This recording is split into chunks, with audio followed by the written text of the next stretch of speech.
Programme features live coverage of an African safari and may include animal kills and carcasses.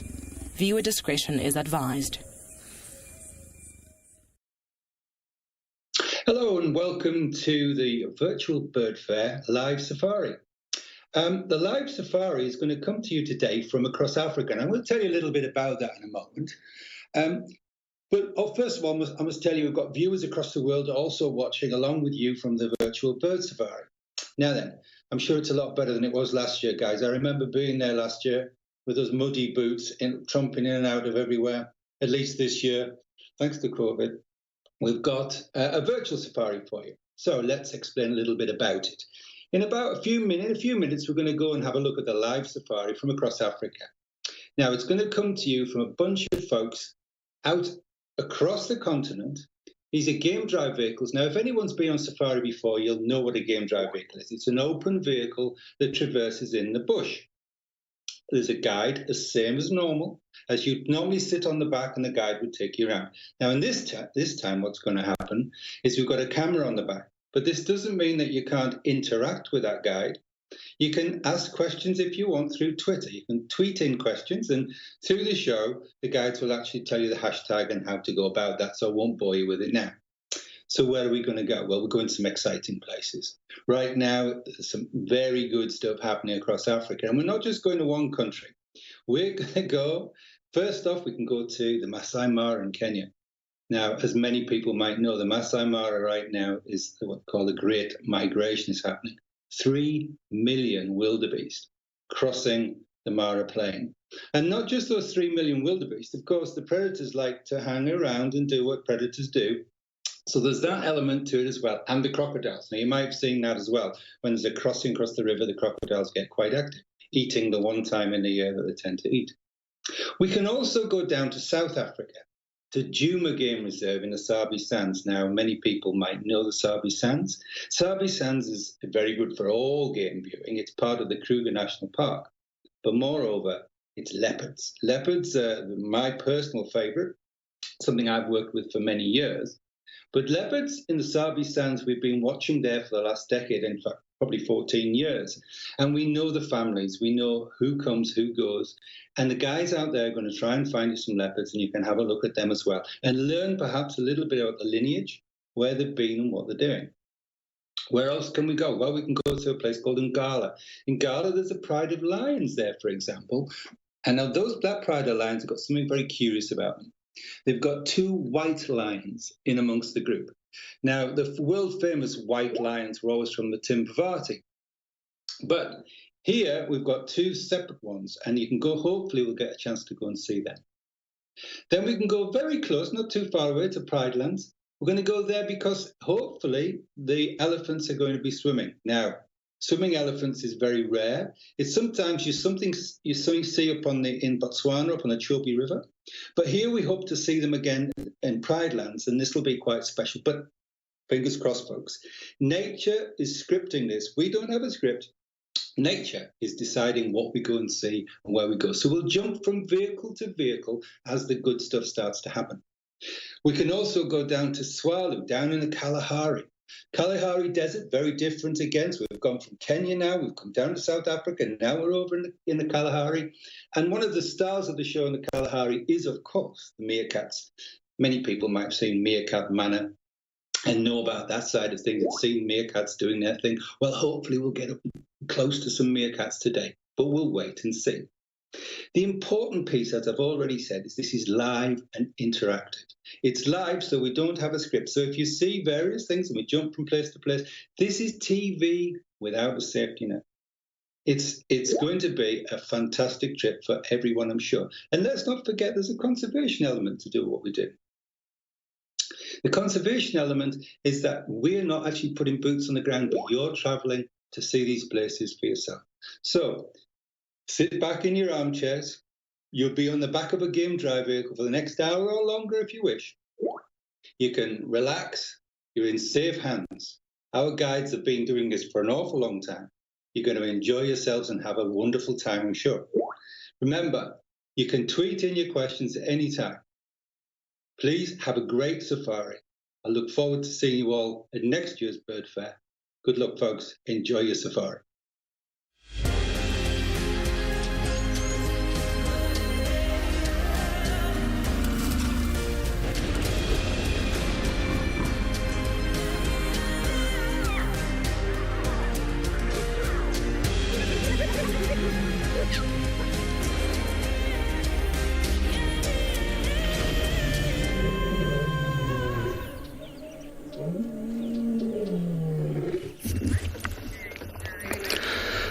Jumbo, and hello, a very good afternoon from the Maasai Mara of Kenya. And just look what we have to start our drive this afternoon. I've been counting here for the last minute I've been here, and I think I've counted almost 10,145 and a half wildebeest. So very many of these animals, and what you're watching now is the very famous migration. Walking across the savannah, one of the main habitats of the Maasai Mara, and to all of you, another very good afternoon. Jumbo, my name is David, and with me on camera is Bungay. Bungay, how are you, sir? And Bungay cannot stop playing with the camera because he is very excited to see this, just like me. Let's have a quick look of these huge numbers of these animals, and maybe you might help me count how many we got. And just listen to them for a couple of seconds.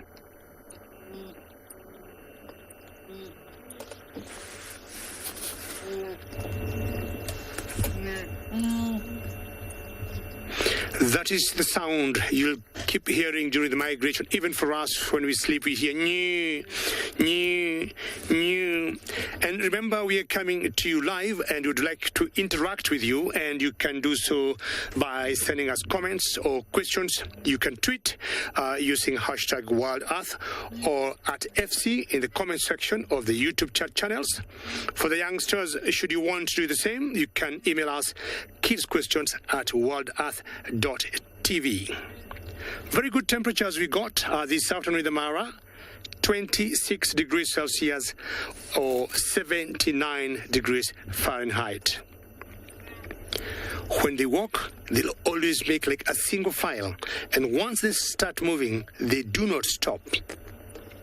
I've been here for the last 15-20 minutes, and this is what I've been seeing.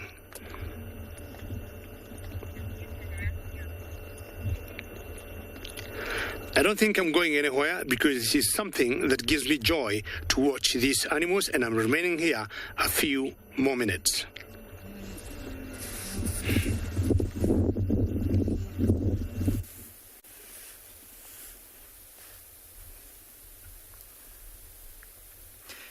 Hello there, and a very warm welcome to andBeyond Phinda Private Game Reserve. Myself and Craig are sitting here with some lions. My name is Damon, and as I said, behind the camera is Craig. And we've come to a pretty different area that we haven't been able to show you very much in the past. And like I said, there's a pride of lions lying just behind me. 3 lionesses and 5 cubs. And is that not just the most magnificent scenery behind them? Have a look at that big shadow that they're lying in. Pretty much the only shade out here on these plains. And look at how all of those lionesses, look on the far right, those 2 lionesses there, and then the cubs on the far left, all lying down fast asleep. Some of them with their bellies exposed. Look at that little cub there. Almost like a butterflied chicken with its legs out. And look at how fast that belly is heaving up and down. Oh my goodness. If it wasn't for that rising and falling belly, you'd think it was dead. Those full tummies, and there's a little flicking tail. A sure sign that these lions have had a good meal. Not far from us, there is what was once quite a big and impressive wildebeest bull that these lionesses managed to bring down sometime early this morning. I'll let Craig show that to you quickly. Unfortunately, the tracker seat is in the way, but there's the carcass. The lions have all but finished. Not very much meat left there. So these lionesses have done well in bringing down that big wildebeest. Of course, a big animal like that will provide more than enough food for the 5 cubs and then for themselves as well, and affording them the opportunity to rest like this. Now, it's been quite interesting because, of course, with this carcass being here, the smell, the wind blowing over it, and there you go, one of the lionesses is up, just repositioning a little bit, looking for maybe a bit of privacy away from all the cubs, a bit of comfort. As I said, with the wind blowing, it'll be carrying the smell of this carcass all over these plains, and already we've seen a side-striped jackal moving in, following the scent. But once it saw the lions, it very quickly turned around and moved the other way. There have also been a couple of birds of prey that feed on carrion, things like yellow-billed kites, bataliers that have been flying overhead.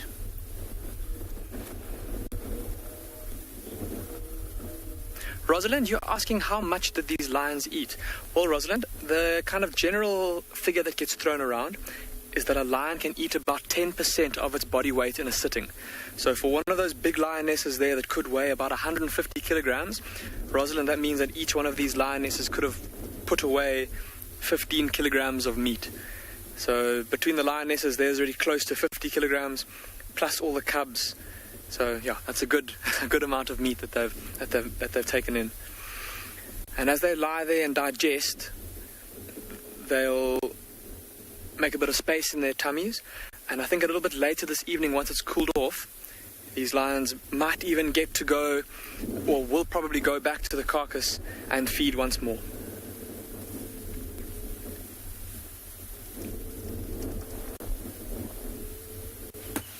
I've switched. Good afternoon, everybody, and welcome to Chitwa, where it is a wonderful afternoon of sunshine. And good afternoon. Oh, it's very bright. My name is Steve, joined by Theo style of camera, and we are very excited to see you in the sunshine. And, well, we're going to do a spot of birding this afternoon. We're going to start off with an hour of birding, just to focus on it, because tomorrow afternoon, Trishal and I are going to be having a head-to-head birding competition.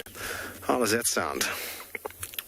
I think that sounds wonderful. So we've come all the way to Chitwa to find you some wonderful birds, and, well, we've got some starlings and hornbills on the floor. So we came all the way to the watering hole to get some terrestrial birds. So anyway, it is what it is. Oh, there's a dove at the back there, some starlings, and a dove right up at the top behind the starling. There's a Birchville's starlings running around, looking very shimmering in this light. You notice they don't have a orange eye, a very dark eye, and the tail is actually quite long. I can hear a greater blue-eared starling, but I cannot see one.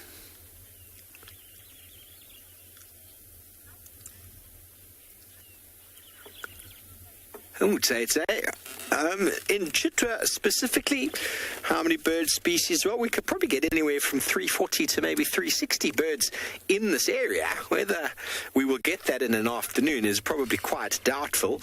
But in this sort of region of the Lowveld, we can get anywhere up to 340, 350 birds. And that is in the height of the rainy season. So right now, most of the birds have dwindled down. So we're looking to get a lot of the common species. Probably on a good day at Chitwa, if you spend enough time here around the watering hole, probably get at least 20, 30 birds quite easily. You should be able to anyway. If some of the aquatic birds will come out. Right now we've got a southern red-billed hornbill. He's hopping. A little Birchville's starling. See how long the tail is? You might not think it's that long, but when you see the greater blue-eared starling, you'll notice the tail is much shorter. And these guys are all enjoying any insects that have been pushed out from the rain last night. And I'm no doubt in this jackleberry tree. There is one. Theo, I don't know if you're going to get it, but there's an African green pigeon in this tree here. No, to the left. You can actually see them on the far left there. Yeah, that branch down. Yes, in there. Let's just move around in the branches. Just a little bit more to the right. We should see some movement shortly. I saw one before. You can see the movement in the background there. That, I think, far left. What is it?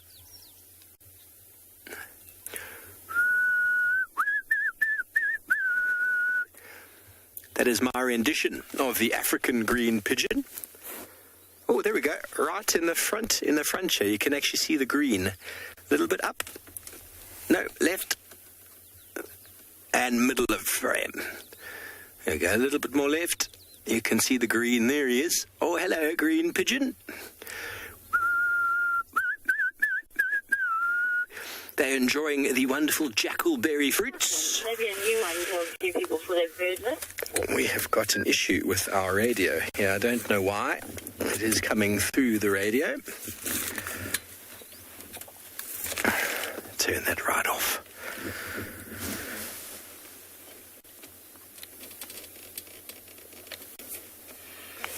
So that could be a new one for some of you. The African green pigeon, they are a frugivore. Frugivores are birds that eat, oh, here in the front there, in the front, African grey hornbill. Just here, right in the, yes, up a little bit more, and left, up a little bit more slowly. Sorry, man. A little bit more up. Sorry, I'm not being very good at directing you today. I actually have no idea where you are anymore. There he goes. You see him flying? A little bit more left.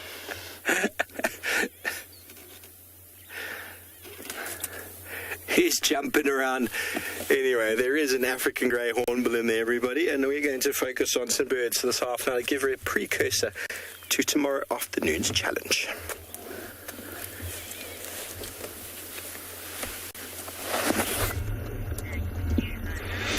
Well, Steve, keep moving, keep looking for birds, because there are certain days you might go out and you feel you just want to do birding, and they're always very entertaining. Now, believe me, you were with me here yesterday. Oh, sorry, not yesterday. Yes, a few minutes ago. And you remember what you saw on our screen here is the same thing that is still happening. So try to imagine the number I gave you has increased maybe by another 5%. They have not stopped crossing, they have not stopped walking. I'm in the same spot I was, and just look in the background there.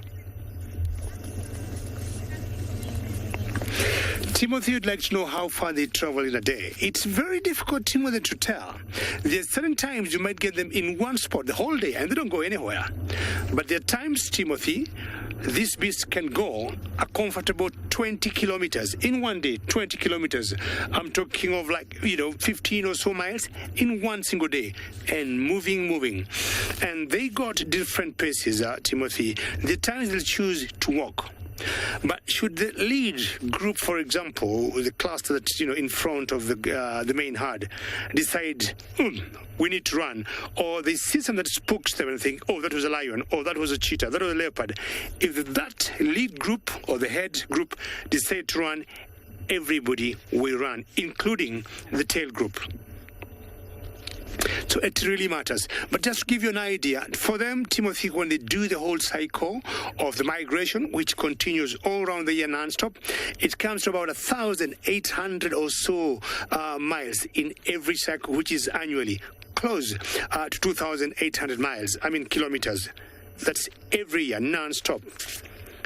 So there's certain days they cover longer distances, there's certain days they don't cover as much ground. So the big message is put your head down and move. Staying together is their strength. It's like one huge animal made of small pieces of body parts. So all the dry grass you see there is what was the red oat grass until they got here. So with the times you'll see them moving clockwise, the times you see them going anti-clockwise, the times they might move a whole 10 kilometers and then just backtrack the same distance, if not more. Just listen to them.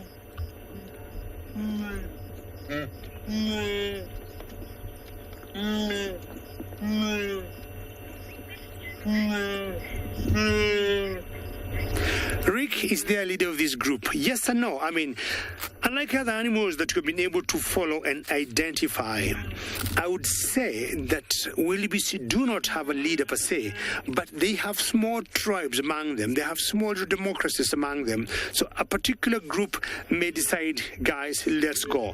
That group will call it, we may call that group the leader. But there's not an individual leader, like when you say the buffaloes sometimes you get a one female leader, which might control and manage and make decisions for the herd in whatever direction to go, when to move, when to stop. I would say for the wildebeest, it's small little groups that will always make the decision. And then the rest of them will just follow suit.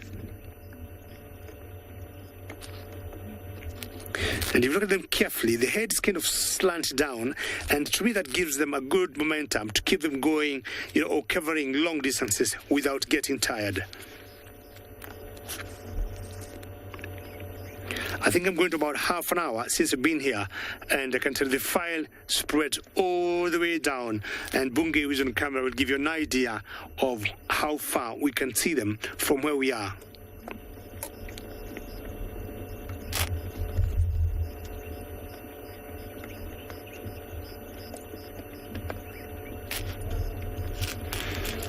The times they look at them like small little ants. We've got some ants here in Kenya that we call safari ants, and this is the way you'll see them moving. But it's a different ballgame when it comes to ants, unlike the wildebeest, because the ants, if you're very close, they're gonna bite you. I've really enjoyed, I've been thrilled watching these wildebeest here, and I better find out maybe what direction they're going. Who knows, maybe close to the river, if not today, tomorrow, and I'll be with them.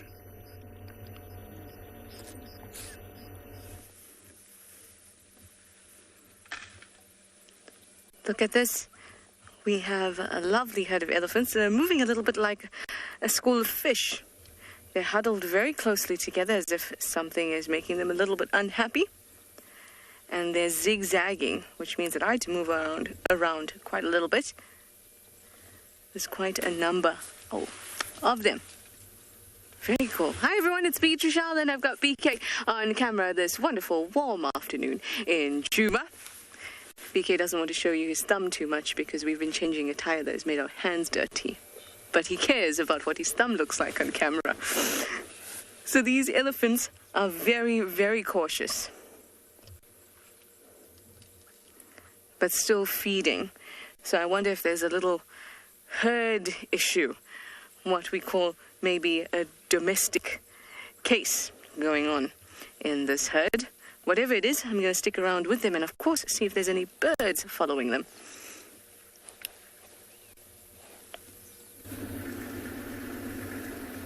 A warm welcome to all our viewers. We're currently at andBeyond in Ngala, and I'm Nikki, your ranger this afternoon, with Gert on the camera. Now, we have found some very interesting animals. So I'm just going to move to a little gap right here in front and show everyone what we are looking at the moment. So, Gert and I are going to try and work together here, but I'll stop right there. There we go. Just look at the white tip at the end of the tail. You'll notice the brown, bit of white and black, and those big round cup-like ears. So it's the African wild dog. So there's quite a few that are here now. Based on what I heard from some of the rangers, apparently they are pups with these wild dogs. Imagine if we can see them. Looks like they've gone and lied down in an area where it's hard to see them because of the termite mound. But if we give it some time, we might be rewarded with some of those youngsters moving out.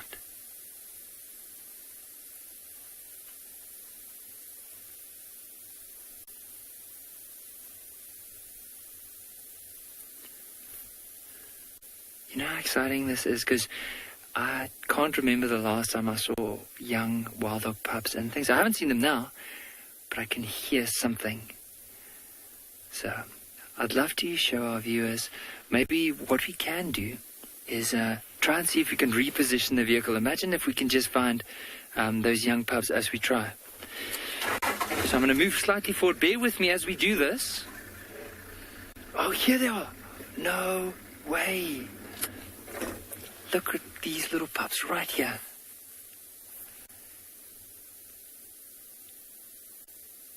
1, 2, 3, 4, 5, 6, 7, 8, 9, possibly 10, 11 wild dog pups.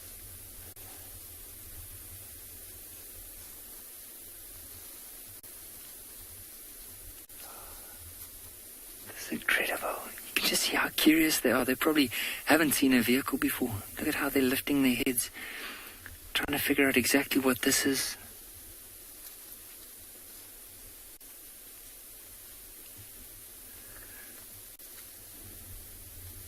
You'll notice because of them being young and very curious, also sometimes what they do is as they move, they'll just bite the grass, or maybe even they'll find like a little branch or twig somewhere and they'll give that a bite. So now it's a good opportunity just to count 1, 2, 3, 4, 5, 6, 7, 8, 9, 10, 11 pups.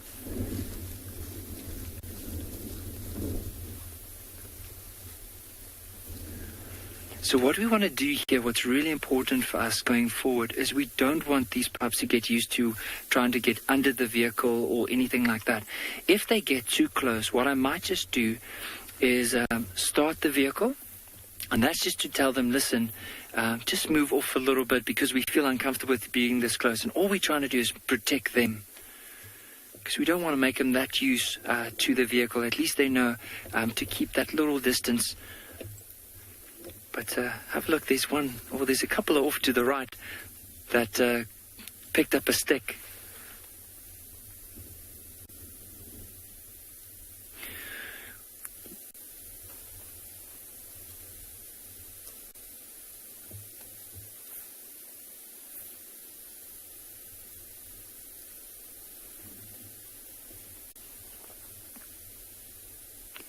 Love our guide. So normally with the pups, they are around about at this age when they start moving with the rest of the pack. So that would be anywhere around 3.5, 4 months.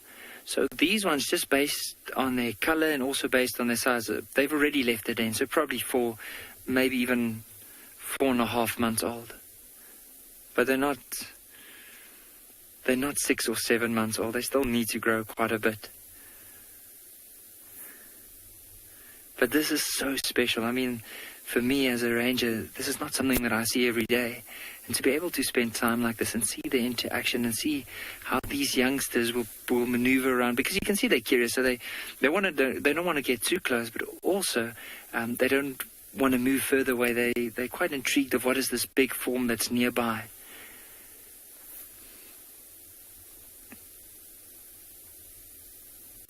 It's pretty amazing that even though they probably haven't seen too many vehicles before, that they don't see us as a threat at all.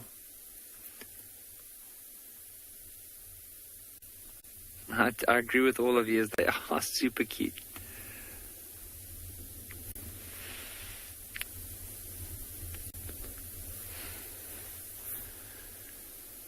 Just look at that one right in the middle at the back.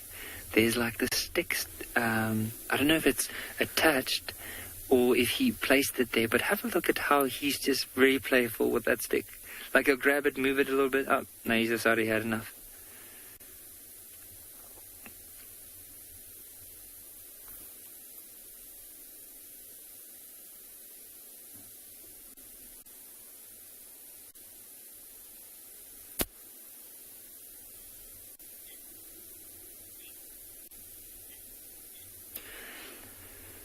Matt, I'm not too sure what the name would be for this particular pack. To be honest, with the numbers of the adults that are here, it is a pack that we've only recently started seeing. And from the knowledge of most of the rangers that we've asked, especially those that have been here for quite a few years, and some of the trackers haven't even identified these. So it might be a new pack that has moved into the area, but I'm not too sure. And I've also not seen the rest of the adults to be able to say which ones they might be. All these are having a little tug of war.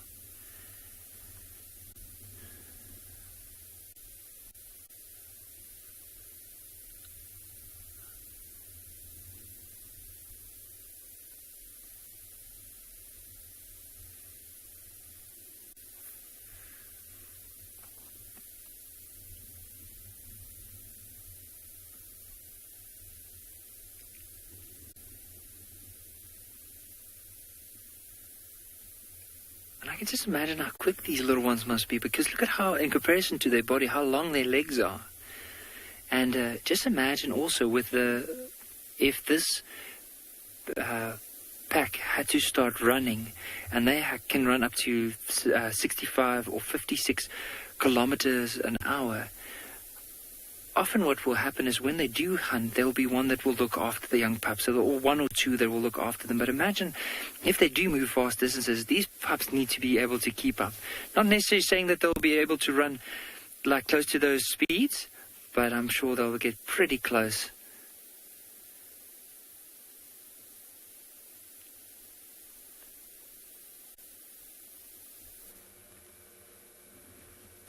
Too cute indeed. Here we have a lilac-breasted roller.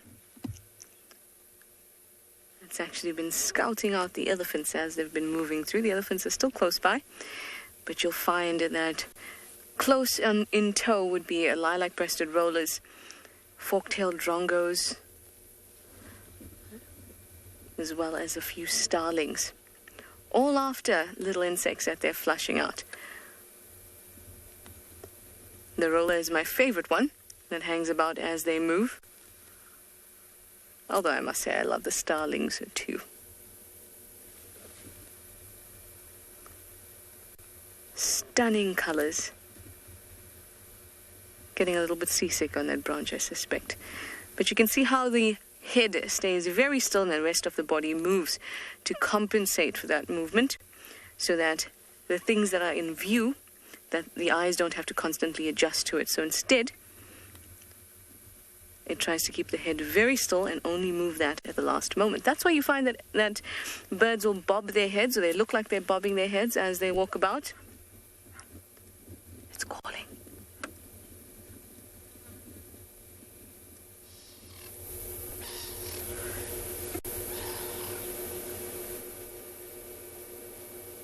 So what I was saying is, as they walk, it's not their heads that are bobbing, it's actually their bodies that are moving quicker. So they're moving their heads at the last moment, which makes it look like their heads are bobbing. But in fact, it's their body that's moving more than the heads.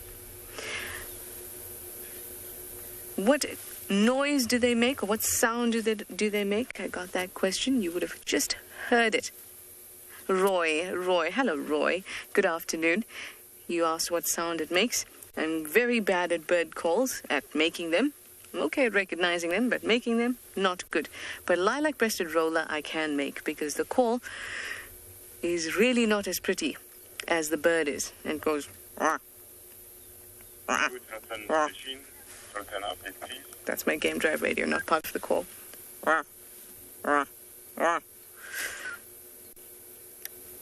It was making it a little bit earlier. We can just be quiet for a bit. Listen.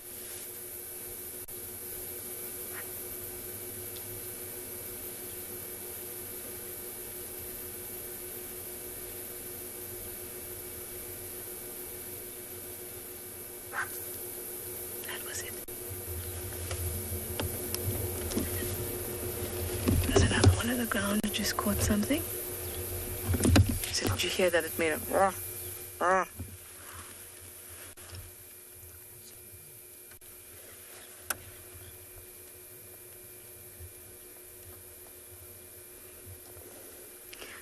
Another one here.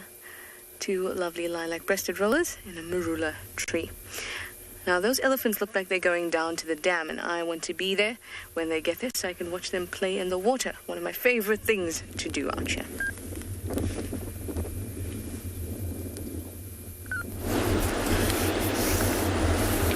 Well, I'll first and foremost acknowledge Trishala for having spotted my favorite bird, which is the national bird of Kenya. Well, I'm not doing birding this afternoon. I thought I'd leave the wildebeest, because there are so many, and show you one of the enemies of those animals we were watching earlier. And this is a Nile crocodile. Look at her very carefully, and you see she's either having a snooze, her mouth shut, but if you look, you can see some white spikes, from the mouth, and those are her teeth. I'm sure I must have mentioned this a few times, or the other naturalists, that one of the major differences between alligators and crocodiles is when the crocodiles shut their mouth, you can see their teeth, whereas the alligators, you do not see a single tooth. We call them sometimes semi-aquatic because they are either half in water, half out of water.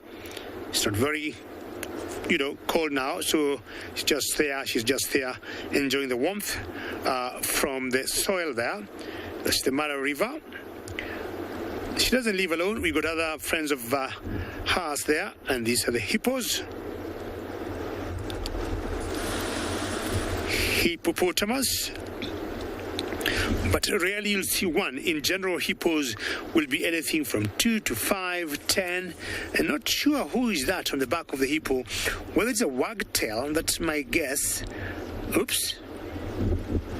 And my guess that could be the African pied wagtail. She wasn't very impressed by having her on the back. And other birds that we see on hippos are oxpeckers, but while outside the water. Now that one was, on the hippo inside the water, and my guess is that was the African pied wagtail. So named because of how they keep wagging their tails. You saw how she was behaving. So this hippo, if you look carefully, the nostrils and the eyes are above the water. She needs to see what is happening outside her world, and of course she needs to get lots of oxygen. And if you listen carefully, you can hear the water falling of the Mara River. He's a big bull. I will let him, my guess is a bull because of the size, but that's a guess. I will leave him resting there, and I'm going to move on.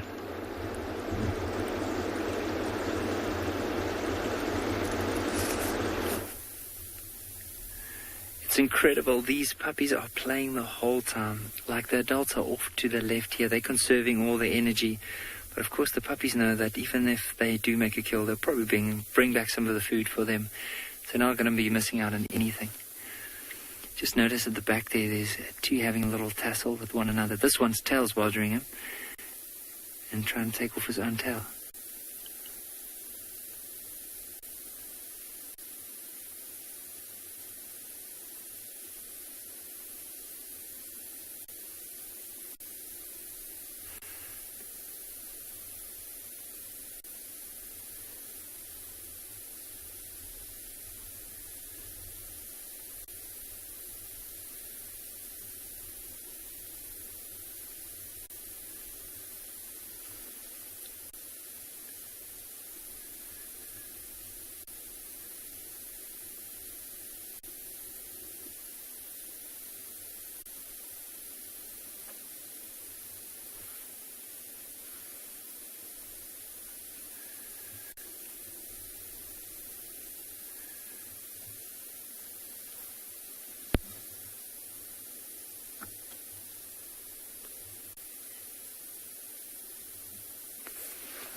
So you can there's barely any noise around. If you do hear some noises, it might just be the crackling of the grass, maybe crushing of leaves, as some of the adults are just left of us moving in the tall grass. But where the youngsters are, in the, like that one lying down in the sand there, you can't hear anything. They're just so soft and gentle in their movements. But even look at the size of the ears, especially at these youngsters. It almost looks like they still need to grow into those ears.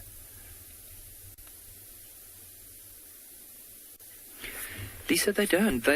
So with wild dogs, they have this hoop sound. It sounds like an owl, like whenever they are separated from one another.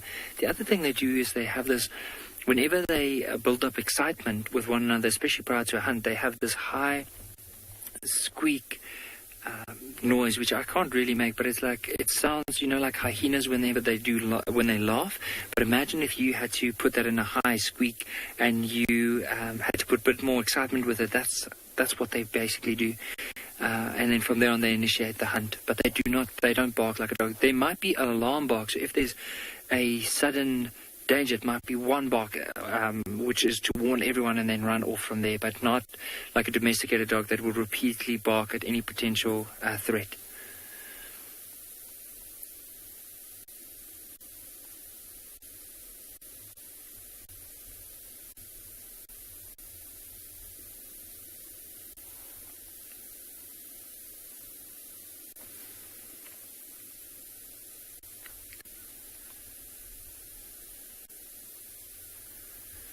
And I'd like to encourage the viewers, with wild dogs, if you have any questions, or maybe some of our viewers have probably been traveling to quite a few places that have had interactions with wild dogs, and I would like to hear some of the experiences, as well as if there's some questions. For me, I might know some of the answers. Chances are there's a lot of answers that I don't know, but it's so nice to be able to learn from one another as we are watching them.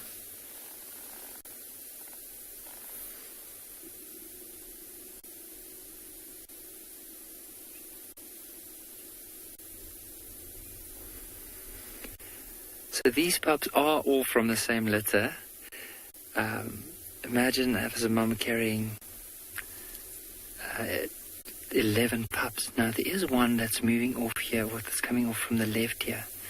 Now, it might just be one of the caretakers just to come to have a look and see that the youngsters aren't up to a lot of mischief of moving away. Why I'm saying it's probably one of the caretakers, not the mother, is because if you look under the belly, it doesn't look like the teeth are swollen. If it was the mother, it would probably still have been a bit swollen. You could have seen where the puppies would have suckled.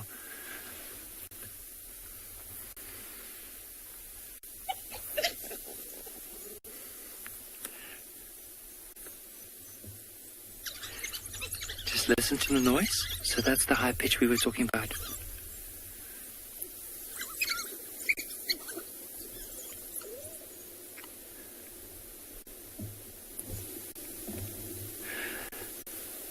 Interesting is that behavior. I wonder initially why that wild dog did that. Was that just to bring the youngsters back into place? Is it like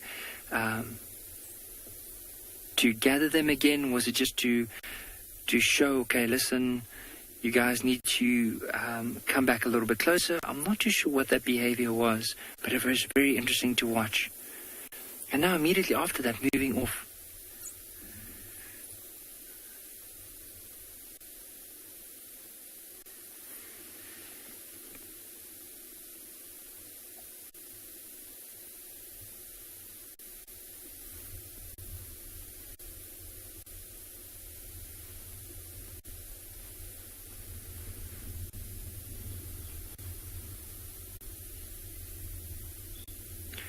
Shelley, based on my knowledge, wild dogs are only in Africa. So they've been part of the African continent for thousands and thousands of years, and never really been able to domesticate them as well. And the other thing about what makes them a bit different in comparison to something like a domesticated dog is also with the pads. So if you know, if you look at a dog, you'll have the 4 pads, or let's say 4 toes, and then just at the back of the leg, you'll find another pad. With the wild dogs, that's absent in the front. So it's very interesting, and of course, they've just no records of them being able to domesticate them like domesticated dogs. There's just always been part of this African ecosystem.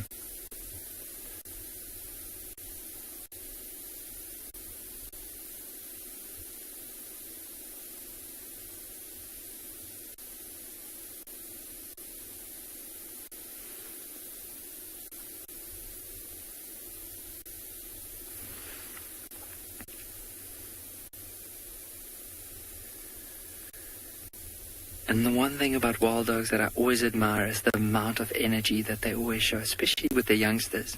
But even the adults, whenever they do move, they can move for pretty vast distances. And even if they run, I've seen them quite a few times whenever they hunt, they will run up to 56 kilometers an hour, where you can't really keep up with a vehicle. And then at stages, some individuals will sprint after their prey, and as soon as they tire out, they'll fall back, and the next lot will sprint again. And by doing that, they they work like this relay team in order to take down their prey. It's pretty amazing to see.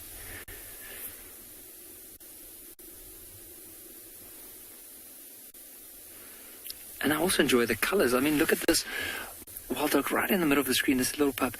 And you'll notice that every single wild dog has a different pattern. This one might have a bit more white than the others might have a little bit more brown. But you'll notice that there's a very prominent black stripe over this one's tail. And even the back right foot, it looks like a triangle with a little black dot in it. Can't see it now because of the way this one's maneuvered. Looks like the head, ears, and mouth and feet are too big for the body.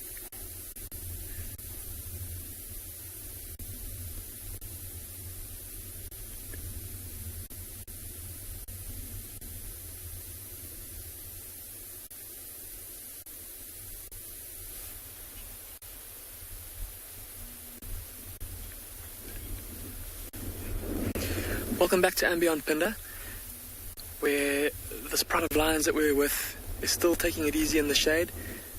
Oh, look at that little tender moment between mother and cub. And a big yawn. And good to see that these cubs are starting to move around a little bit. We said that maybe a little bit later, once it cooled off, that these lions would start to move around a bit, maybe come back to the carcass for a bit more to eat. Lots of yawning. And kind of moving around, trying to get comfortable. Just imagine for these little cubs with those fat bellies full of meat, how uncomfortable it must be in this intense sunlight. There, as Craig zooms out, look at the magnificent scene behind them. Those rolling plains off into the valley, and then the woodlands on the mountains. Absolutely breathtaking. And just a few minutes ago, we actually saw way down there in the valley, we saw one of the dominant male lions of this area appear out of a thicket. And he's currently lying down there somewhere out of view. Can't quite see him for now. He's laying flat down there. And we were hoping that he would spot these lions and maybe come in to investigate the carcass, seeing as there is so much meat here still. It appears, though, that he didn't notice them. The wind is blowing in the wrong direction for him to smell the meat. And also with these lions lying relatively still, with now the exception of these cubs moving around a bit in the shade, it was unlikely that he would have spotted them unless one of them had stood up rapidly.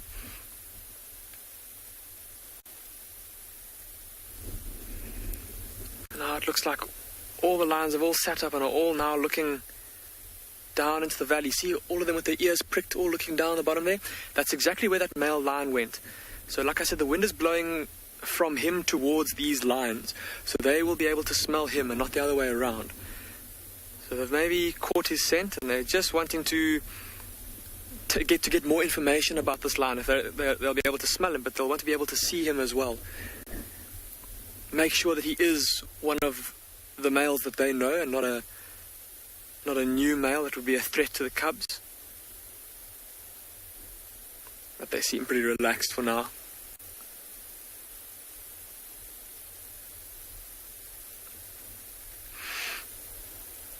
A little cub getting up there and stretching. Ryan, you're asking a very interesting question, and a question that's difficult to quantify. You're asking how far can a lion, or how far away can a lion smell something? And Ryan, that will depend on the strength of the smell, so a rotting carcass as opposed to a relatively fresh carcass, the strength of the wind, as well as the topography of the landscape. So if for example, the smell is coming from a source in a very open plain like this, where that wind can dissipate the smell over quite a wide area, it might mean that the lion will be less able to smell it from a further distance away, whereas if the wind is blowing down a narrow valley, then that scent will travel further. Also, obviously, the stronger the wind, the further the smell will carry. So, Ryan, a couple of kilometers, it's possible for a lion to smell a carcass. Possible that a lion could smell a carcass from a couple of kilometers away. And in fact, I'm just going to ask Craig to zoom out quickly just to give you an idea. So if we pan to the right, you can see there in the middle of the plains there's that kind of thicket of trees, almost looks like an island of trees in the middle of the plains. And then just off to the right, there's a couple of prominent hillsides. And apparently I heard a story about a male lion that smelled a carcass all the way from up on those hills down in the plains because the wind was blowing in the right direction.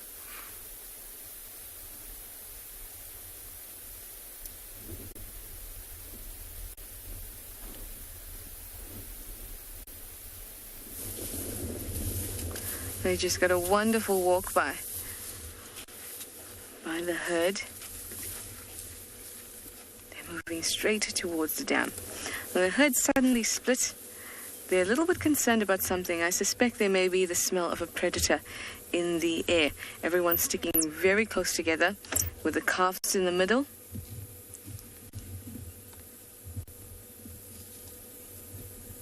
Everyone's staying still. They're chatting to each other. Possibly chatting to the other part of their herd that they split from. Look how close they are.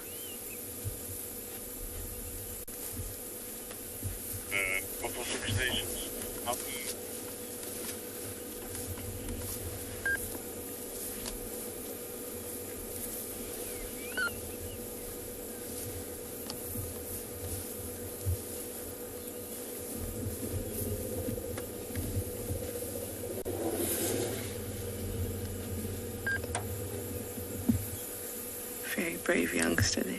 You can hear their rumbles.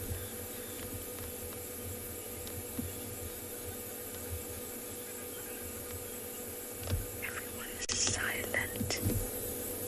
At least to our range of hearing.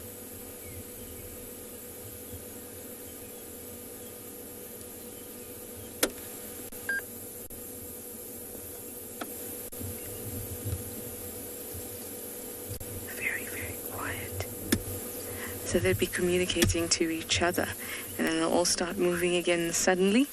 They'll be deciding, are we going to go down to drink? Is it safe? What can we smell? So many things to talk about. If only we could hear them.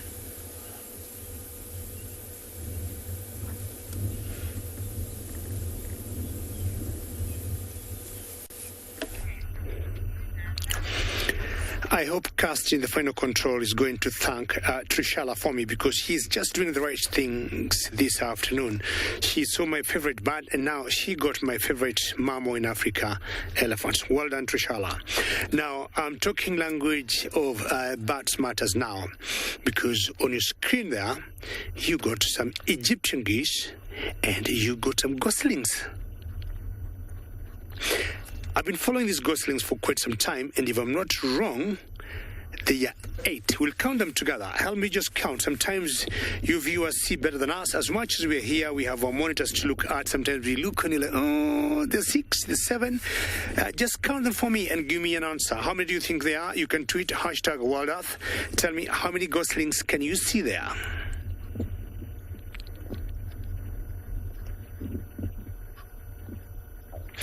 We need to account for all of them. Some of the major challenges they face are big raptors, big birds of prey, like the martial eagle, tawny eagle, sometimes snakes, monitor lizards. If there could be a croc there and there's an opportunity, they've been known to catch them.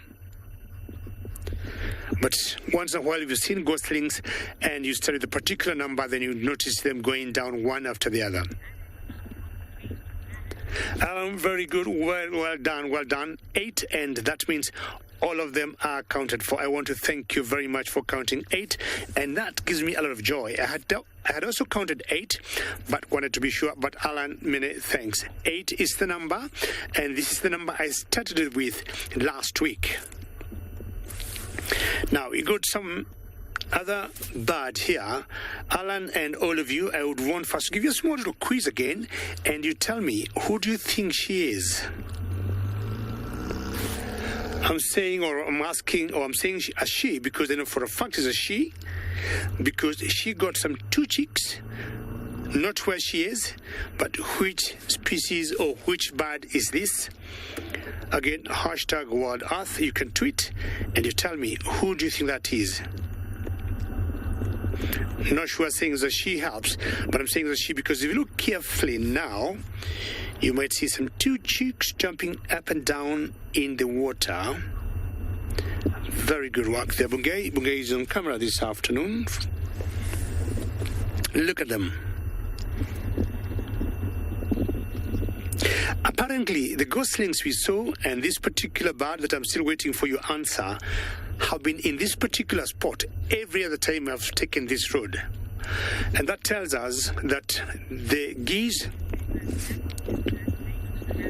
Samantha, you say blacksmith lapwing. Samantha, I'll give you an 8 out of 10 for saying a lapwing. I want someone else to complete the 2 that's remaining.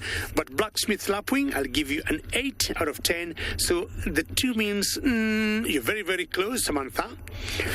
And what I was saying earlier is that the goslings or the Egyptian geese, what happened there, and this lapwing here, as at least we know it's a lapwing, live here permanently, and that translates to that these birds are very territorial.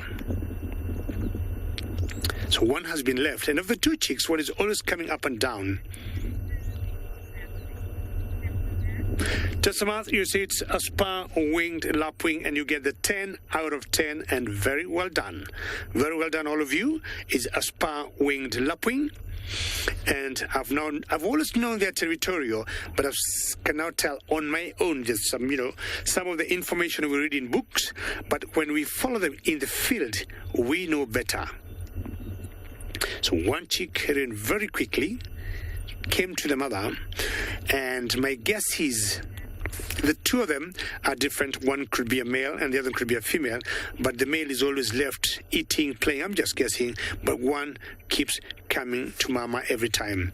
Well, keep the one with you warm because they'll be moving on now.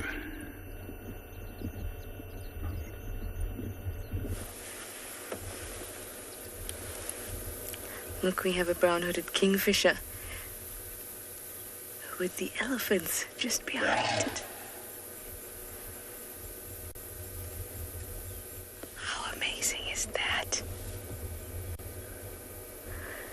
They've gone up to drink at the pan instead of down at the dam. They're very, very picky drinkers. They've decided that the pan water is a little bit better than the dam. Awesome. Love to get 2 animals in shot. And of course the kingfisher is much closer, so it's not as big as little elephant calf.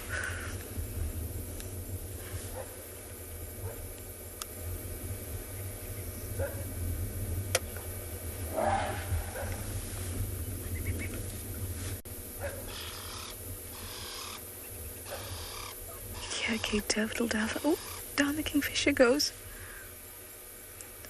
Now you can see the elephants. Look how close they are. Very, very close. Maybe they'll come down to the dam now.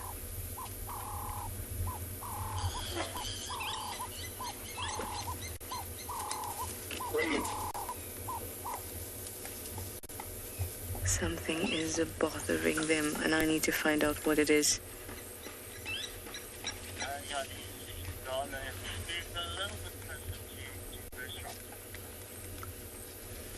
Look at that, that's moving very fast.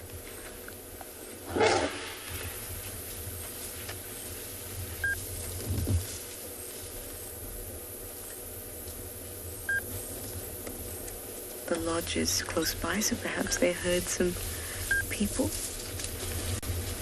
But it wouldn't solicit this kind of reaction.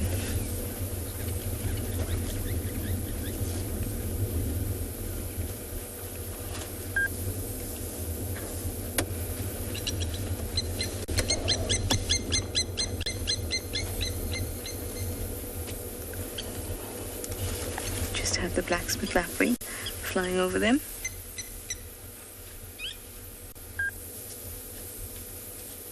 So they've been this way since we first saw them on the top of this rise on quarantine.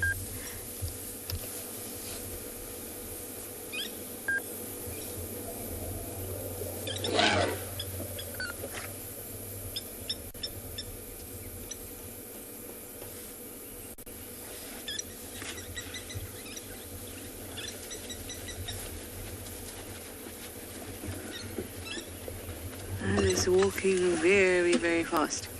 I'd call this running now.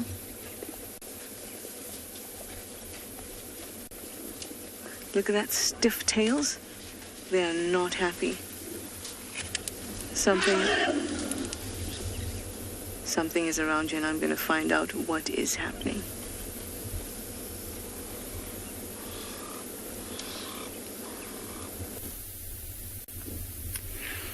Just have a look at this one off to the right. I don't know if it's a stick or if it was chewing a stone, but it was just chewing something the whole time. But the one just left of it, notice how tired it is. It was trying to keep its head up, but eventually, well, now there's a bit of more excitement. But it was trying to keep its head up, but eventually couldn't hold it anymore.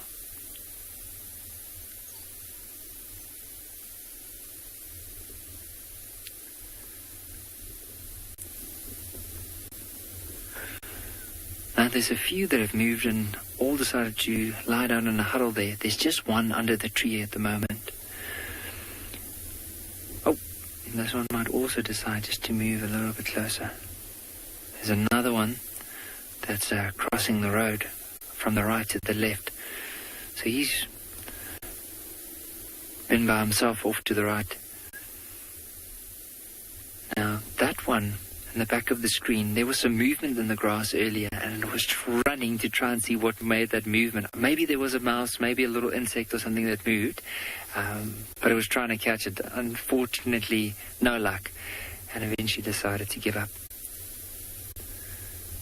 But he's still out on his little patrol. Of course, he can't venture too far off because then the adults will have to call him back.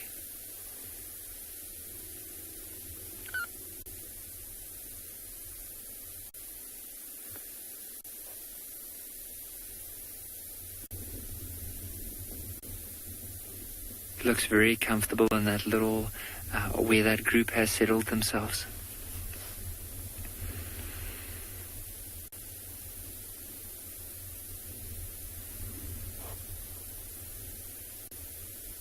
Welcome back to andBeyond, Phinda. You've joined us just at the right time. This one adult lioness and the cubs have all gotten up and have moved back to the Wildebeest and have started to feed once more. And there's already quite a bit of competition going on. The cubs are growling and snarling at each other.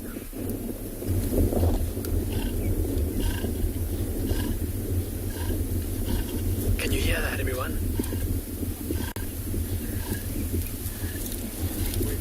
There's a constant throaty growl coming from one of the little cubs. They look so adorable and cute until they start making these noises and they sound like adult lions. It's quite disconcerting. But look at how they've all moved back into the carcass there. That lioness working her way around her youngsters. The cubs have all kind of taken up their own spots on the carcass. Luckily there's so much meat there that they can kind of spread out a little bit. But even then, very protective of their little piece of the carcass and reminding their neighbours that this is their little cut. Don't come near it. I'm eating here. Incredible to see, even at this young age, these little cubs, even though they look so cute and cuddly, they're already having to fight for their place at the dinner table, so to speak. And it's preparing them for life in a lion pride. Very different to the wild dogs you've been seeing with Nikki over in Ngala, where there's quite a bit of sharing that happens at a lion kill. It's every lion for itself. And the mother will even compete with her cubs to get enough food to eat. Ooh. Listen to all that snarling. And have a look at this cub that's closest to us, everybody. Look at the back of its head, and look at how its ears are pressed flat back against its head in that aggressive pose. Those black spots on the backs of the ears facing forward are warning to other lions. This is my piece of the carcass. Don't come here. Mom, stop trying to steal my meat. The lioness, not taking heed of its warning and continuing to feed right next to him.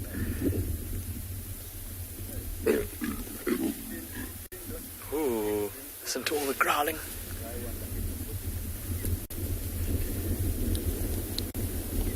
It almost looks like this poor lioness is trying to gingerly tiptoe around the carcass, trying to avoid the wrath of her offspring.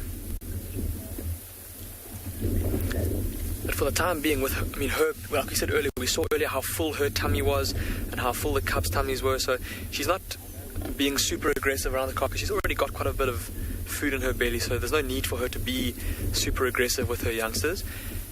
Earlier this morning, when they were feeding, when they'd first killed this wildebeest, was a much different story. Obviously, every lion really hungry and really wanting to fill its belly. Now things are a little bit more relaxed, with just the odd little flare-up of growls. Look on the far right of the carcass there, everybody. Look at those two cubs that are starting to feed there, side by side, on the ribs.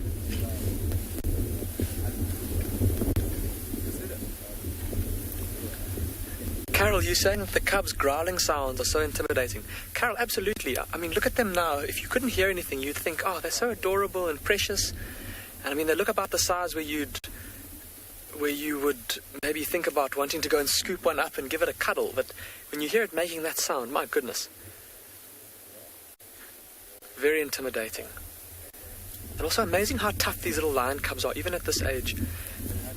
We've often seen them getting clobbered by other lionesses, in the fray while they're busy feeding. Look now, the lioness using her strength and her bigger jaws, her stronger teeth to open new parts of the carcass, and the cub's taking full advantage of that. Look at the cub on the left, how it's starting to try and climb, almost sticking its head way inside the carcass, trying to get to the new little bits of meat.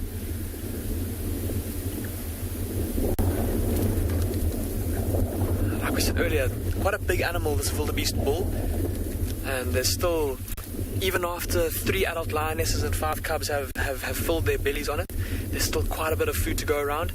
And so myself and Craig are going to sit here and watch for a bit longer to see what happens.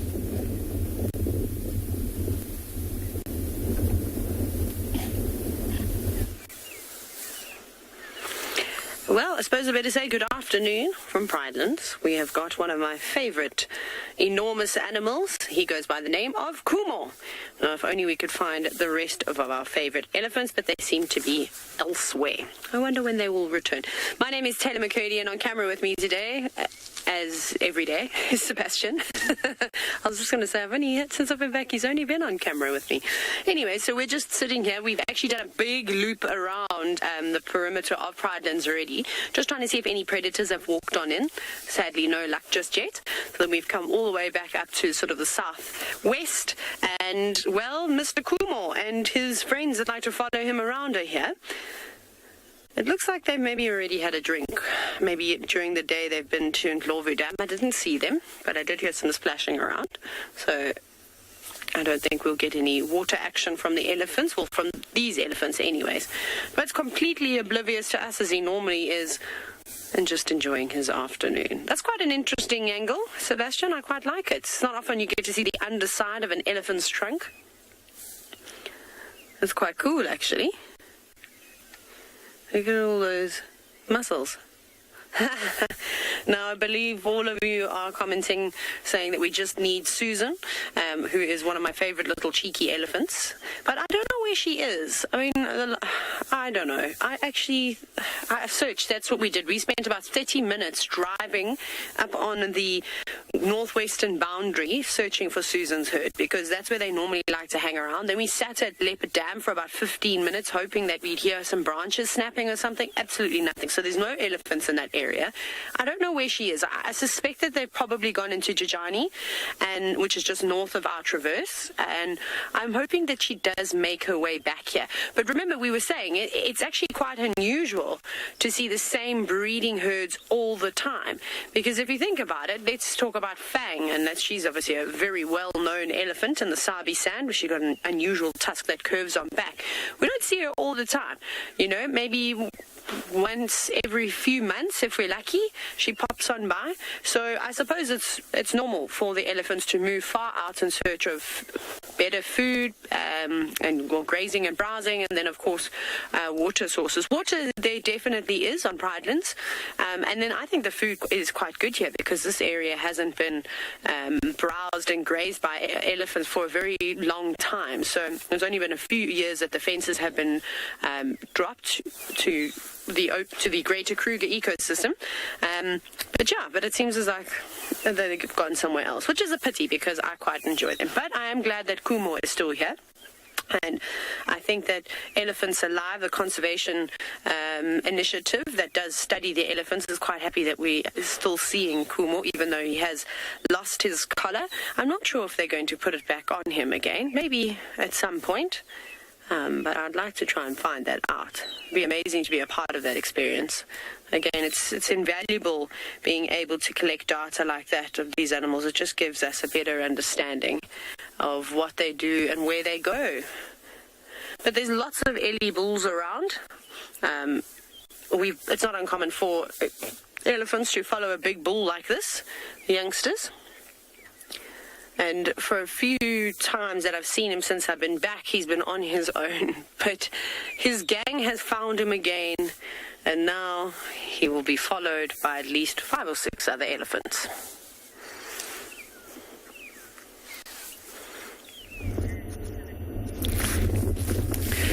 Elephants in a day is a good day. Well, I have continued enjoying seeing or watching birds today, like Steve was doing earlier, and I've got 2 species of birds there. I don't know what is in my mind today, and I'm just thinking of asking questions. Just tell me, what 2 species are there? The 2 on your left of your screen are definitely the same. One is a little older than the other, or the one in the middle is immature, but the one on the right is definitely a different species. Now, tell me, we start with the one on the right. What species is that? And the 2 on the left, who are they? Look at their feeding habit.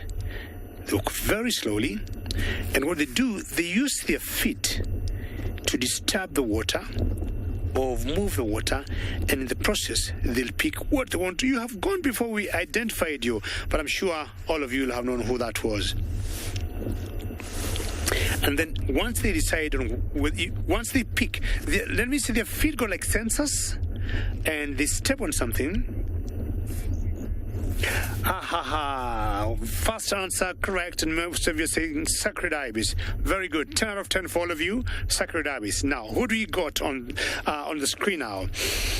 So their feet got something like sensors, and they step in the water, and if they pick any movement, they definitely tell there is some sort of invertebrate there, and that's what they're looking for.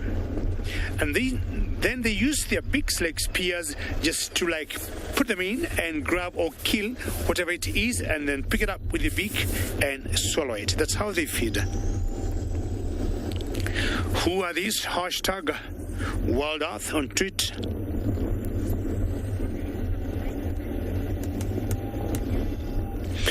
Wait and watch. Very good name, and you are right. This is the yellow-billed stock. Perfect. Very good. 10 out of 10. Now, wait and watch. You look carefully. They got different colors, or the feathers look slightly different because the one on the left is juvenile. I'm sure she is catching up very quickly on how to feed, and you can also tell the beak is not as brightly yellow like the one. I'm not sure that's the mother or who it is, but it shows huge difference because of their ages. So they'll hold on, put the feet in the ground, wait for them to sense something. You see the young one, the feet or the legs are not as pink as the older one. And got a frog there, yes, I think, she got herself something there.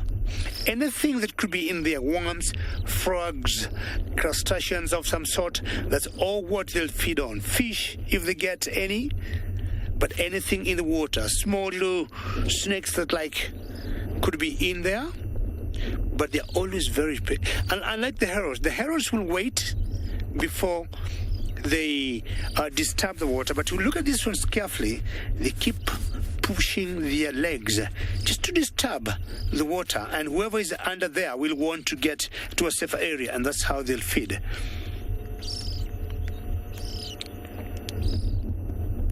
A great light.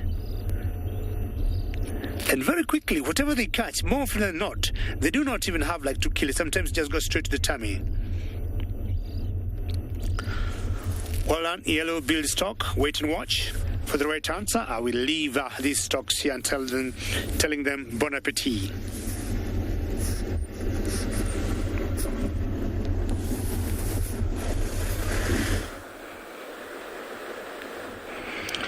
Hello and good evening or good afternoon. It's me again here, Isaac, and on camera I have Big James. It's rather chilly.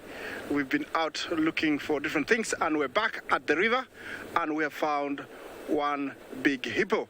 It is really beautiful here, calm, no inhabitants of crossing like the wildebeest, but we do have the hippos, and that guy is resting there with his friend behind him.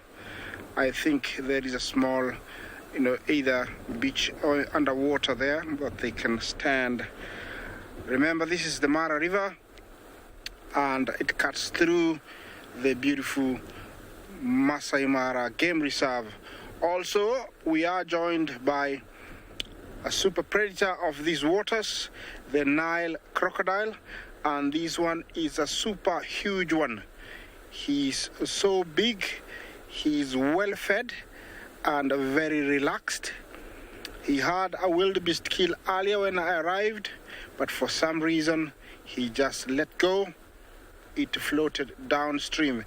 There comes another one, and he's swimming effortlessly upstream with no issues. You can see that, swimming with ease.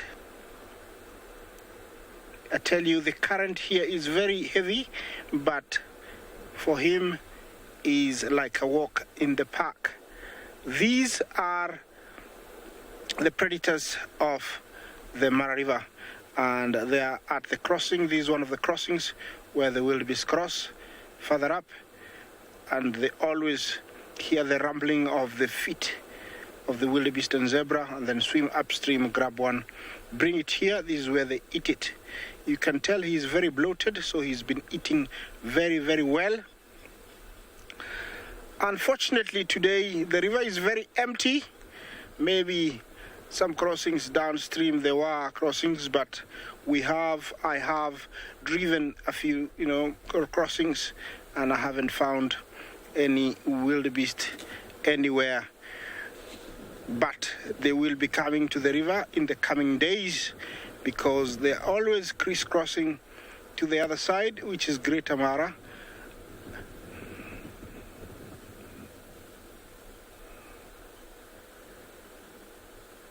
Devina, I did hear your name, and then I heard something about drought. Could you repeat that question, please?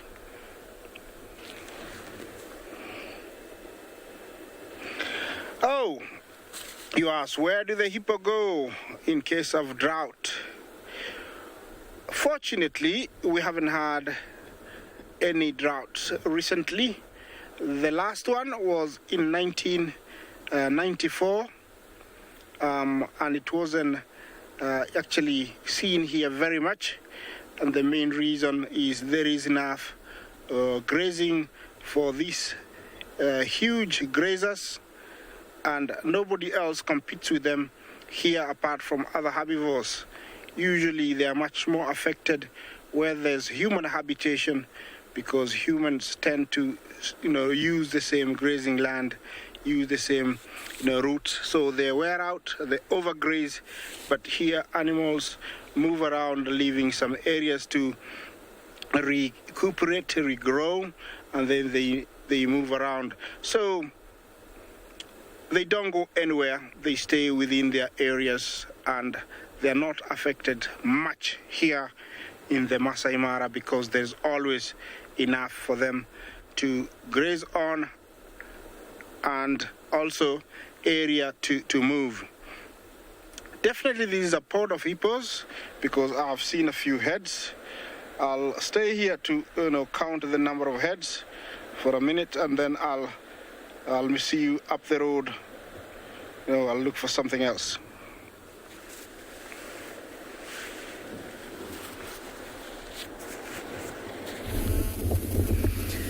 Welcome back to andBeyond Phinda, where the action has died down somewhat. These cubs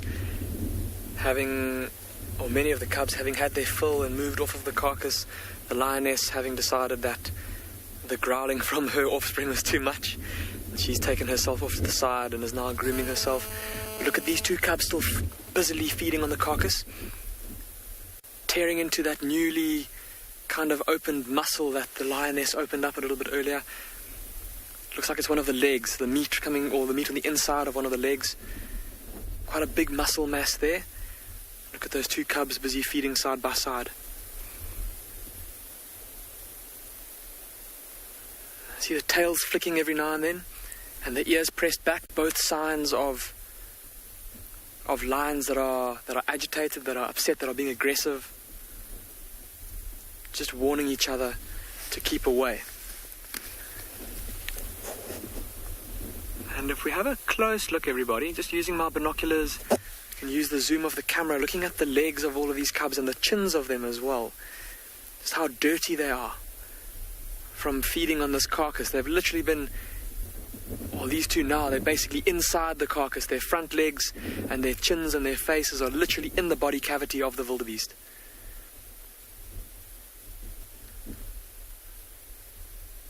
Looking very scruffy.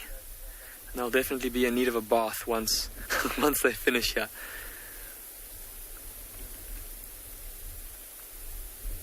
I suppose that's when any hard feelings that might be had after the fighting that's been going on, a little bit of grooming can reaffirm those bonds. So apparently a couple of people wondering which particular pride of lions this is. This is part of the mountain pride of lions.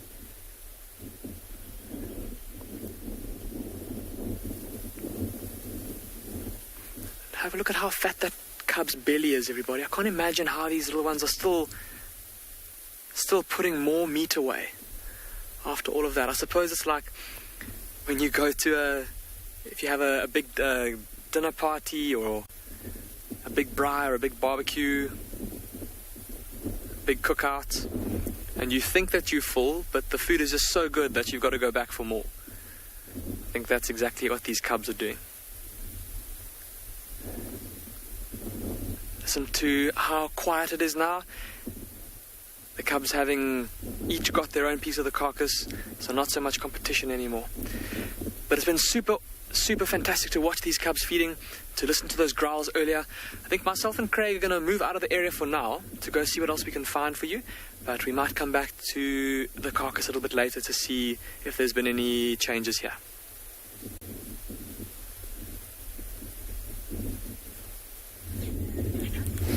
Welcome back to Chitwa, everybody, where, the birding continues this afternoon.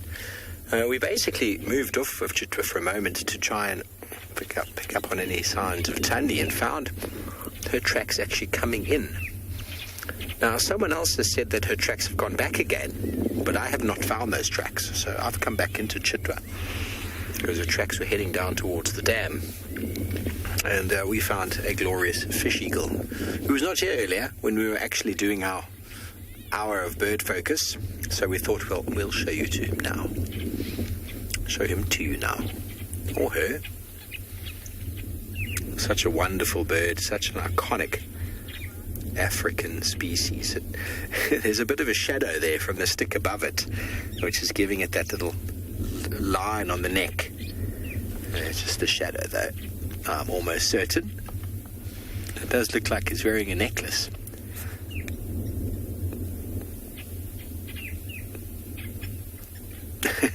I'll check with my binoculars to be certain, everybody. Yes, it is just a shadow. It's just the shadow of the tree. Those of you who've never heard the call of the African fish eagle, it's an iconic African sound. And he's going to call for us shortly. We've prompted him for 20 minutes past 4, which is in the next minute. 4:20. So let's see if indeed this fish eagle got the email. There is Wi-Fi in the bush, everybody. Everybody's connected these days.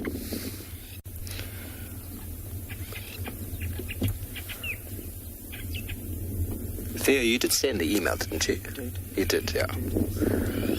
You did date it for today? Okay. Just checking. We don't have to... Oh, there you go. It's 4:20. Maybe he's going to wait for the half of the minute to go. Or the full minute. Who knows, everybody? This is a live safari. Anything could happen. Absolutely anything could happen. Sandy could just pop out of the bushes as well. Yeah, I should probably tweet him. I wonder if the fish eagle's got a Twitter account. Probably the African fish eagle of Chitwa. That would be the handle. I must remember that next time. Tweets are far more sort of useful for birds than they are for and emails. Emails are so outdated these days. It's all about social media, isn't it?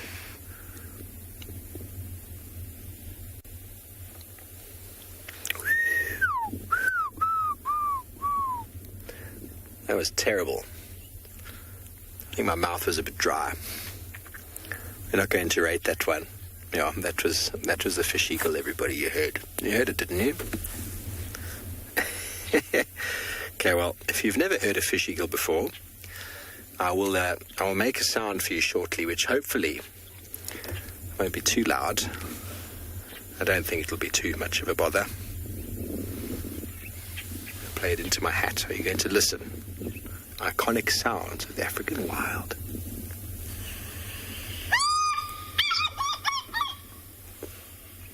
How wonderful was that? Wonderful sound.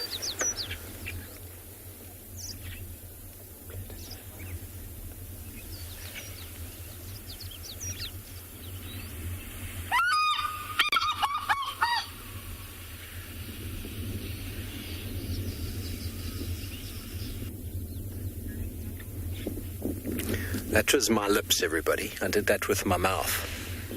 I just had a sip of water so that I could whistle for you properly this time. I'm only joking. That is off of my bird app. If I could make a fish eagle sound like that, I think Ollie would be up for a challenge, indeed. Those of you remember Ollie, he was the incredible whistler of Safari Live, WildEarth. Such a character. Such peaceful scenes here at Chitwa, just watching a bird of prey perched atop its tree, enjoying the view. You wonder if they do sit there enjoying how wonderful a scenery they have, or if they're just looking for their next meal.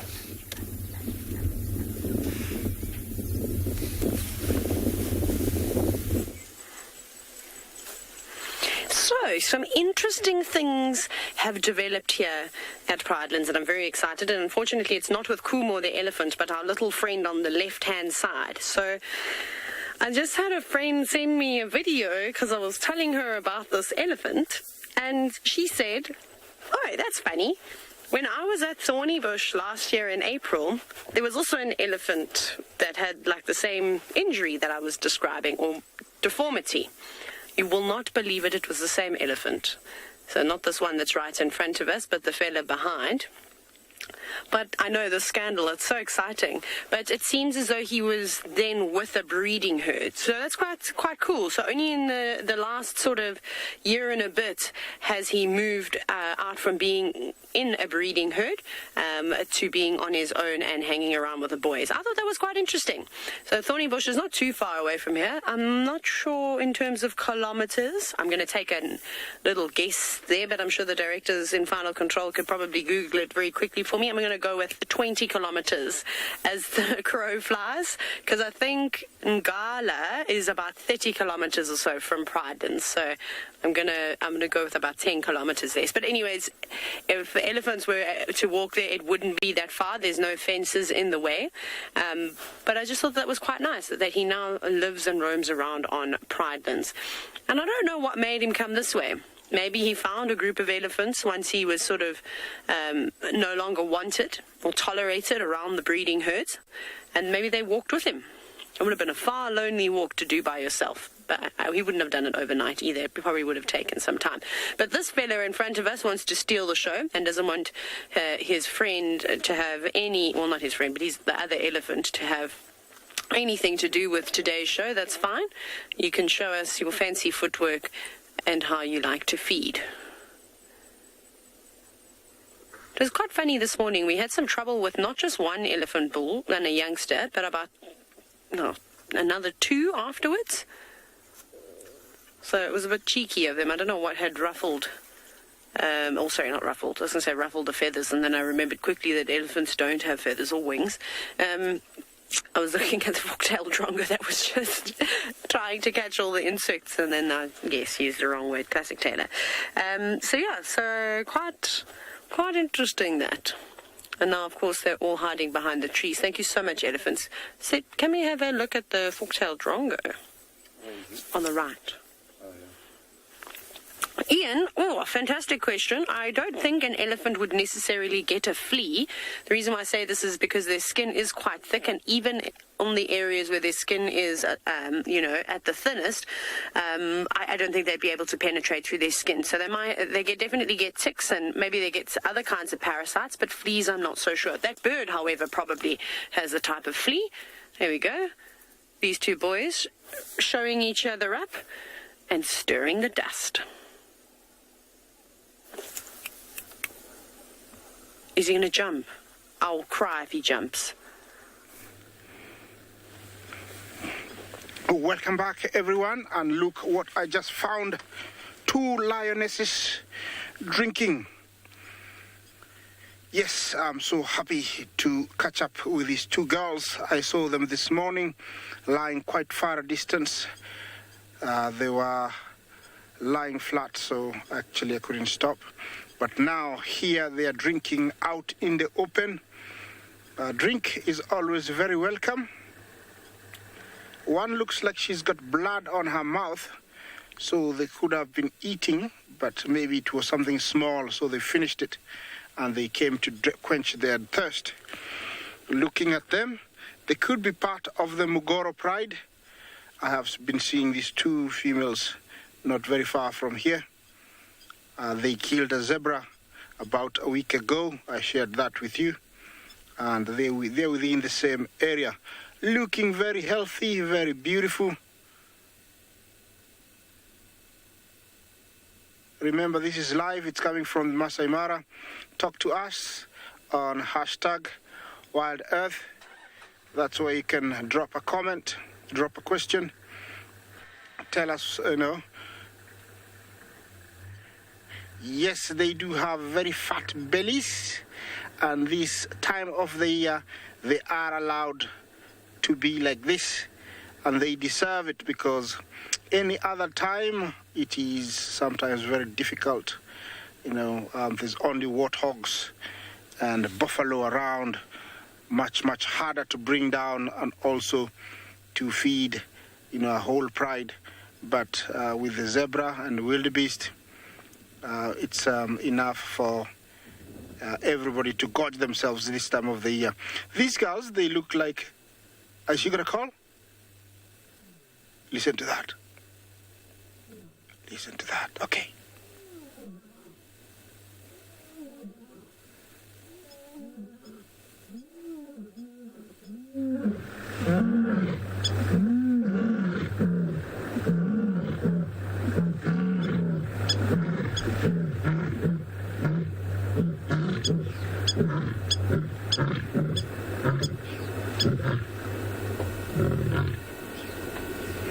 Beautiful.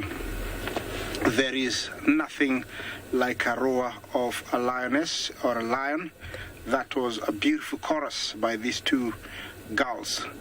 The vocalization is for communication, and now it gives me more ideas of staying around, because maybe other members of the pride will pop up, will turn up. They could not be very far. Remember, there is a coalition of 4 new males in this pride, and they might come out.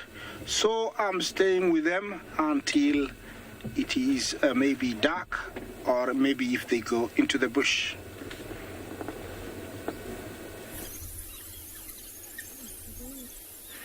These wild dogs, after lying down for quite a bit and not doing too much, have all gotten up. And there's one of the youngsters that have moved with closer to the adults, and you see how the adults are now greeting.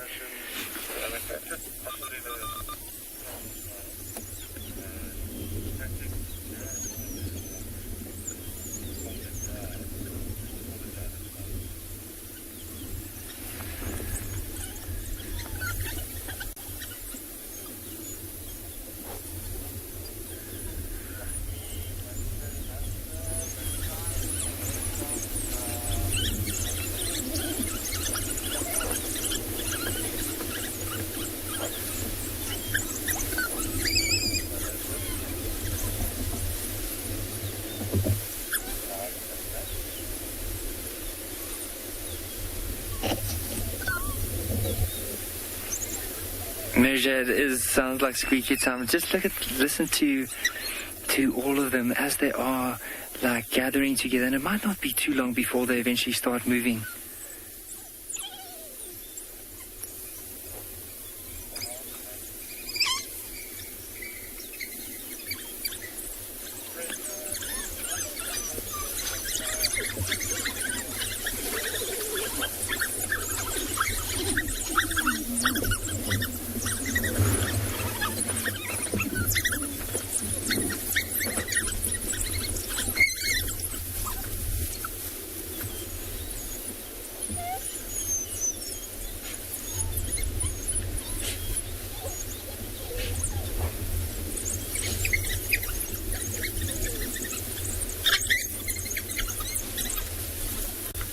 Just so much happening at the moment, so we'll try and stick to wherever we see there's a lot of action, just so that all our viewers can see it. But mainly here, just listen out to the noises and then interaction between the different individuals.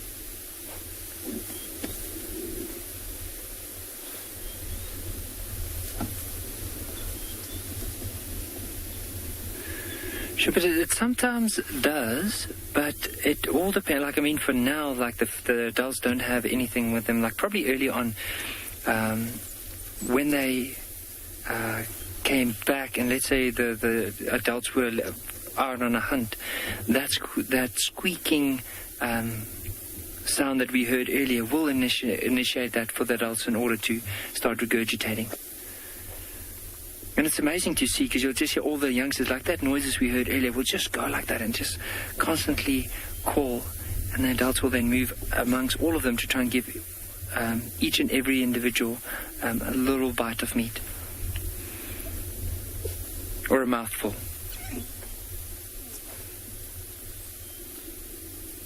This is just incredible. Look at how incredible this is as a sighting. I mean, I'm basically sitting here, I have no words. That's why let's just sit and enjoy.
That one felt like it couldn't get away, so the bush was the only bit of cover that it could run to.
Kim, they do eat quite a bit of meat now, so there's, just judging by their size and the number that are here, the majority of what they're going to get now is going to be meat. If they do suckle, it's going to be little bits, but they mainly rely especially on some of the other adults to bring back some food for them. So there are a few around of the adults, but they are the babysitters. It looks like the rest of them might have moved off, possibly to go and look out for a hunting opportunity. Now, with wild dogs, a pack that is quite big. Now, I didn't see the amount of adults that are here, but remember earlier I said I think there's close to 7. They'll have to at least hunt once a day in order to feed all these hungry mouths, but themselves as well, if not more, maybe even twice a day. And so early on, parts of the morning and later on in the afternoon are the times that they will go and hunt.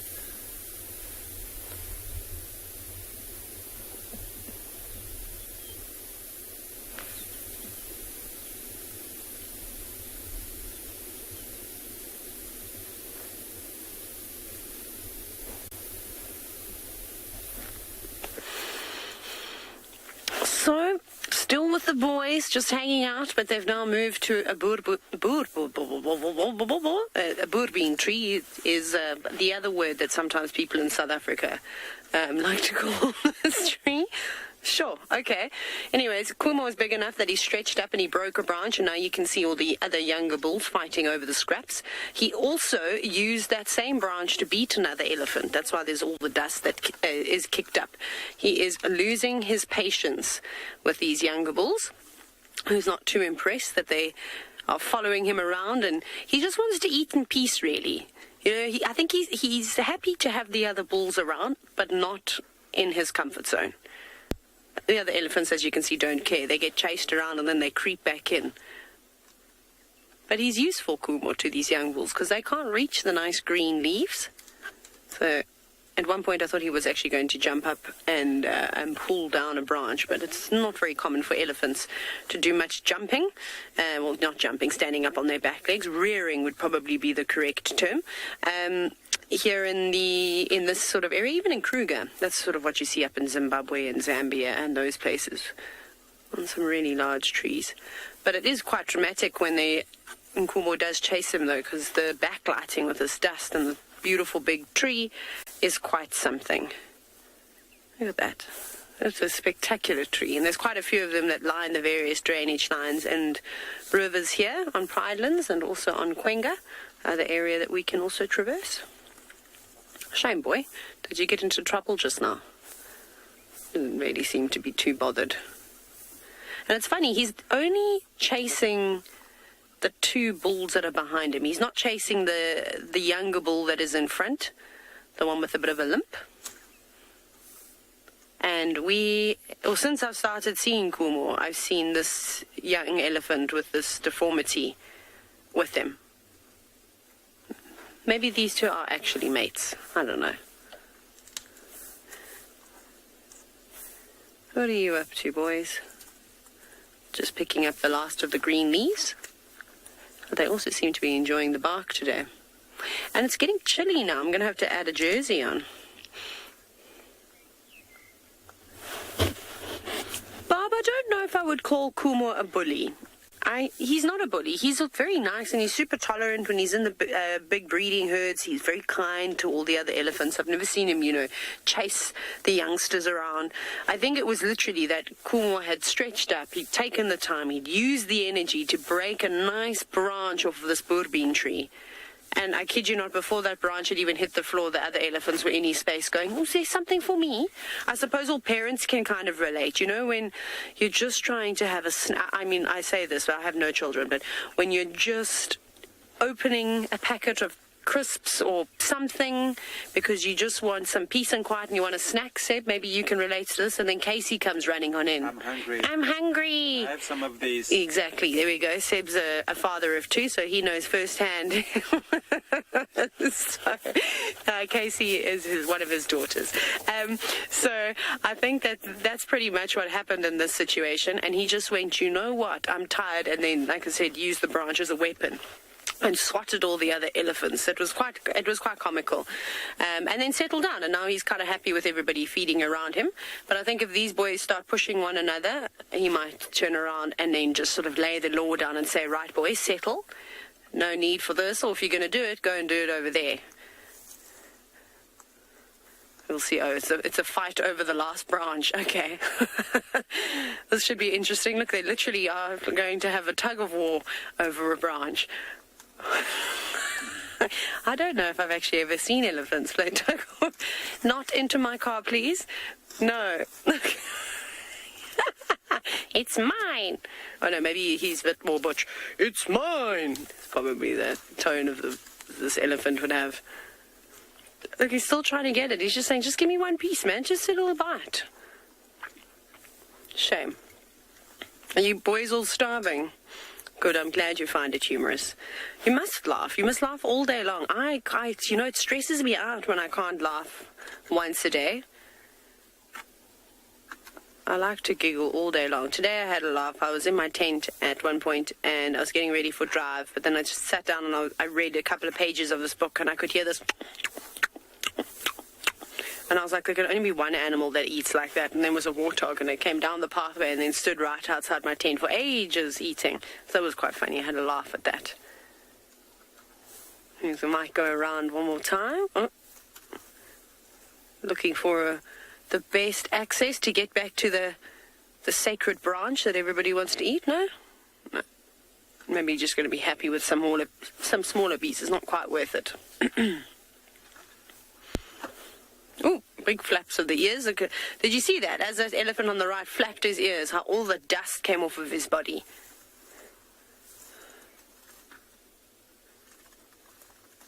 Very pretty lights at the moment, especially if that sun just drops maybe a little bit more.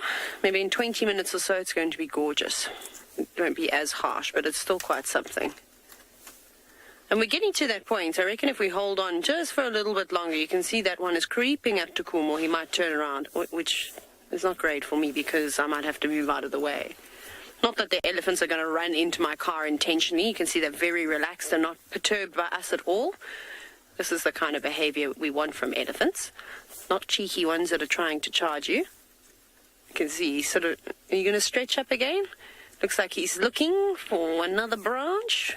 It's kind of like when a leopard looks up at the tree and goes, I wonder if I'm going to climb this one. Obviously, he's not going to climb the tree, which is unfortunate. And he's also getting annoyed with those boys again. Up he goes. He's so big, this elephant. It's actually not too difficult for him to reach those branches, but it was quite pathetic. Kumo, I just spoke about how amazing you were at breaking these huge branches off, and he broke a twig. Oh, he's got his bottom to us. Oh, sorry. Huh. And of course, right behind the tree. I wonder if he would be able to, or if he ever has, jumped up onto his back legs before. Maybe when the drought was at its absolute peak a couple of years ago, the elephants in this area would have had to reach up a bit higher. It looks like he's gearing up for something. He's backing it up. What? Oh, that's why. Okay. Well, lightening the load. Maybe that will help him to stand up. Sorry, I think I'm very funny. You know.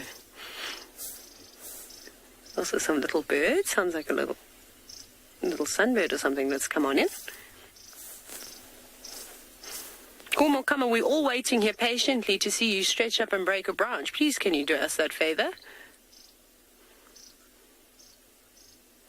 He's going right up to the tree now.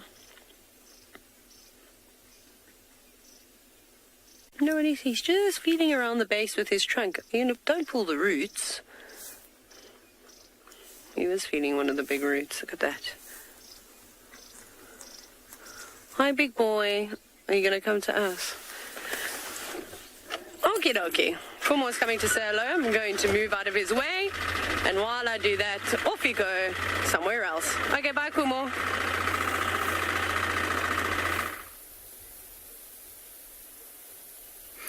Welcome back to andBeyond Phinda, everybody. Look at what we've got here. One of the other vehicles called us. They managed to find this pangolin out in the open, busy walking through the long grass. Isn't this exciting? I can't believe it's out in the open in the late afternoon light. Now, look at that.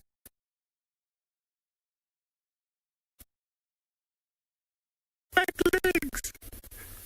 It's not a baby pangolin, but rather a satellite of wind noise in the background, a bit of a disturbance. Apologies for that, everybody.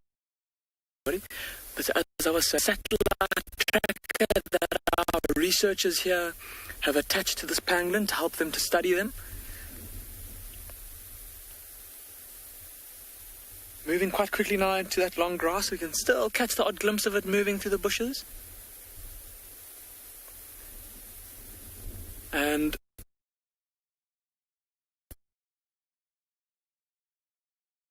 sharp, which indicates that it's quite a young pangolin, and oftentimes young pangolin that's believed come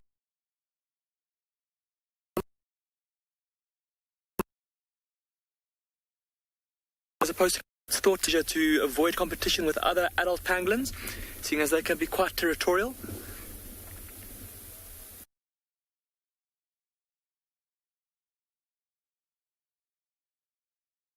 It's a move.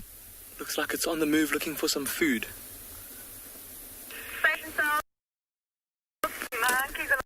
Everybody. Okay, we're going to try and get another view of this amazing creature.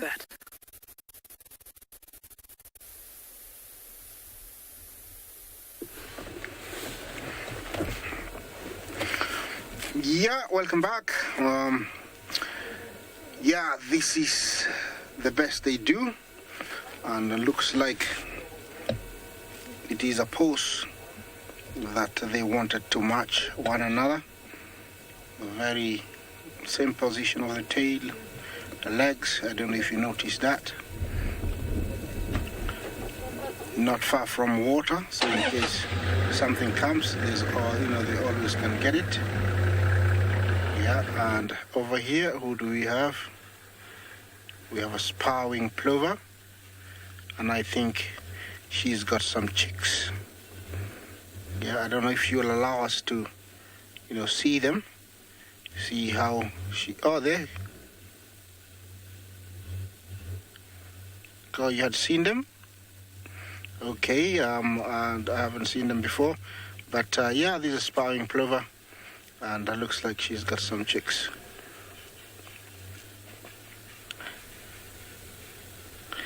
Yeah, it's a very good area to be.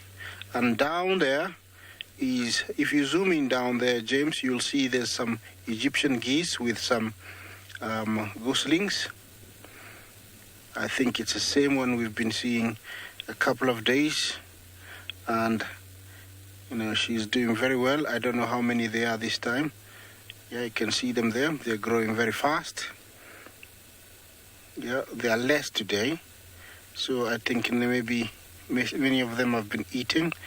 Yeah, Nile monitor, young crocodiles eat them. I see two. It's rather sad because there were 10 about 1 week ago.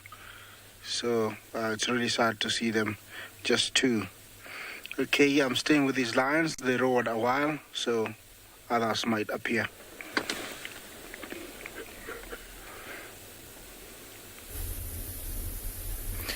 We've managed to catch up again with this pangolin, everybody. See how it's walking around on its back legs with its nose to the ground, sniffing. And as it walks, it'll be making this kind of sniffing sound, a bit like this. Busy sniffing, trying to find any termite colonies or ant colonies that it can feed on. How beautiful is that, though? How the scales are shining bronze in the afternoon light. Ooh, look how he's just stopped. No doubt to listen and to smell. To see if there's anything potentially dangerous around. Don't you love how he changes direction like that every now and then? Coming right towards us, everybody. He's going to walk into the shadow of the vehicle just now. I can't believe this. This is ridiculous. Kirsty says we're being charged by the pangolin. Oh, so look at that now. He's come into the shadow of us. And he's realized that there's something here. There we go, changing direction. I'm going to keep quiet. You might be able to hear him walking.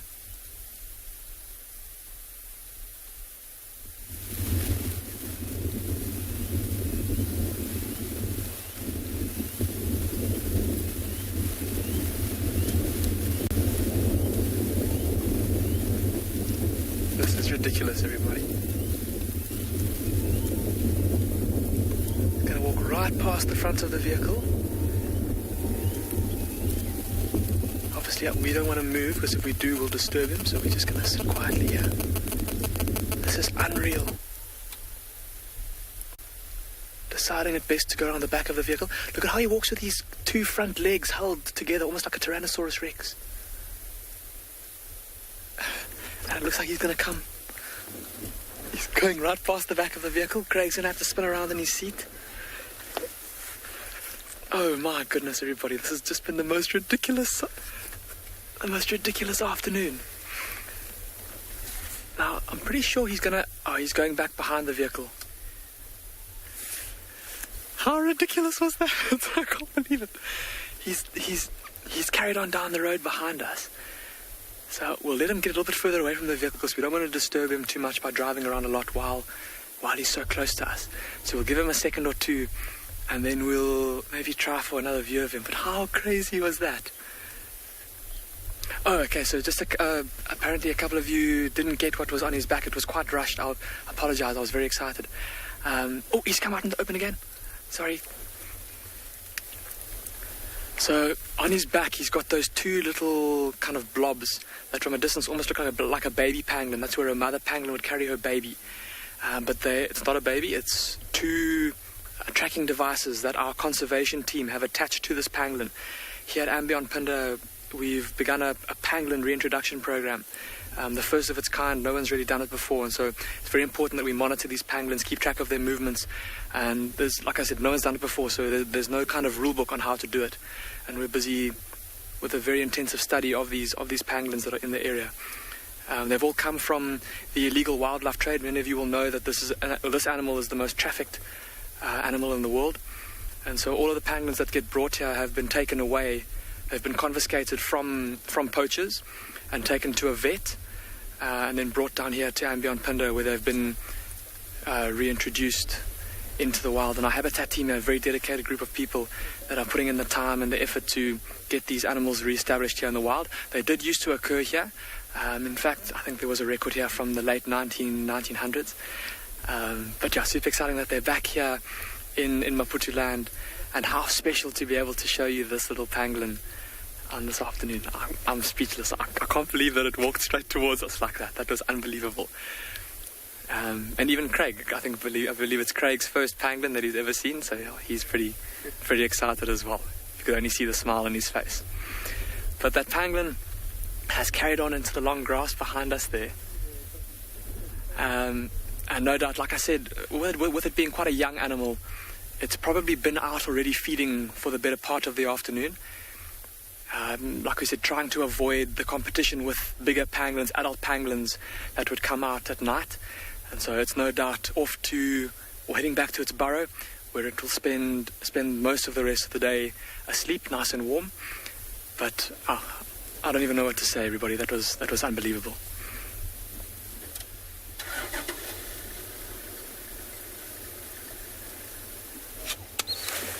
Well, thanks, Damon. How amazing it is indeed to see pangolins. You've come back over to us on Chitwa, where we've got two youngish Wildebeest males that have been playing quite nicely for us over here. They've been horning each other, and now they decided to both lie down after a little bit of a scratch and practicing some territorial behavior for when they become big dominant bulls. Now, here we go. And the way wildebeest fight is they go down on their knees and then they present horns. That gives them a lot of leverage when they push forward. It's very hard to push them back because of that angle. Oh, here we go. It's wonderful to see these scenes. They're obviously not being very physical with each other. It's just practice.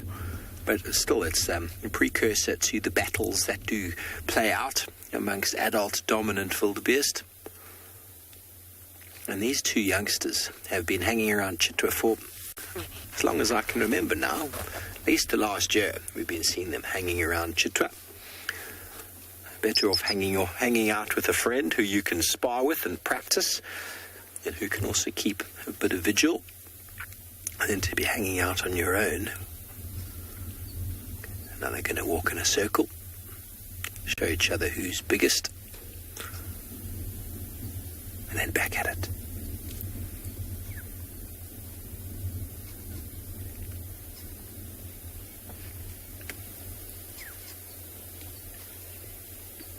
Different from the wildebeest you'll see in the Mara. Those are the white-bearded gnu's. These are the blue wildebeest, although there's nothing blue about them. Also known as the brindled gnu. Those lines on the side of the body. That was all too much. Time for a drink. Thinking though, is there a crocodile there? Not sure.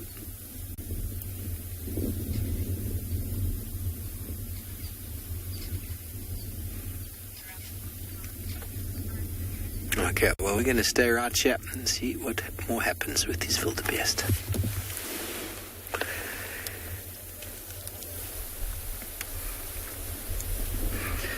We've managed to find this pangolin again, everybody. He's in the long grass. We can just hear his scales brushing through that grass as he walks. Quite noisy animals. That's what I was trying to get earlier, was that sound of them as they walk. Those very rough scales on their bodies brush through the bushes and through the grass. It makes quite a bit of noise. And of course, if you're covered in scales like that, you can kind of just bulldoze through whatever you want to.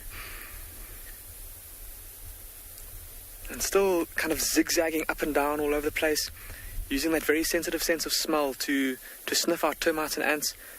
He'll be quite selective about the different species that he'll be feeding on. He'll be looking for mainly for ant larvae or termite larvae, both in mounds or even just. It's amazing to watch these little creatures feed, because as they walk around, you look at a piece of ground and you think, oh, there's nothing there, but yet this pangolin will go and start to dig there and start to feed, and then you go and examine the little spot where he's excavated, and you find that there's a whole network of tunnels down there, and this pangolin was able to smell that with its incredible sense of smell. Apparently everyone's saying that this pangolin sighting has made their day. It's made, I think, all of our days as well. I literally cannot believe that it walked to us like that. In my wildest dreams, never would have imagined. And it seems to be, like I said, it's zigzagging around quite a lot, smelling as it goes, and so we kind of get views of it every now and then, and it comes out into the open and then back into a thicket of grass. But it is kind of gradually heading up the hill, and up that hillside there's a lot of old massive termite mounds that have had big burrows dug into them that this pangolin might use.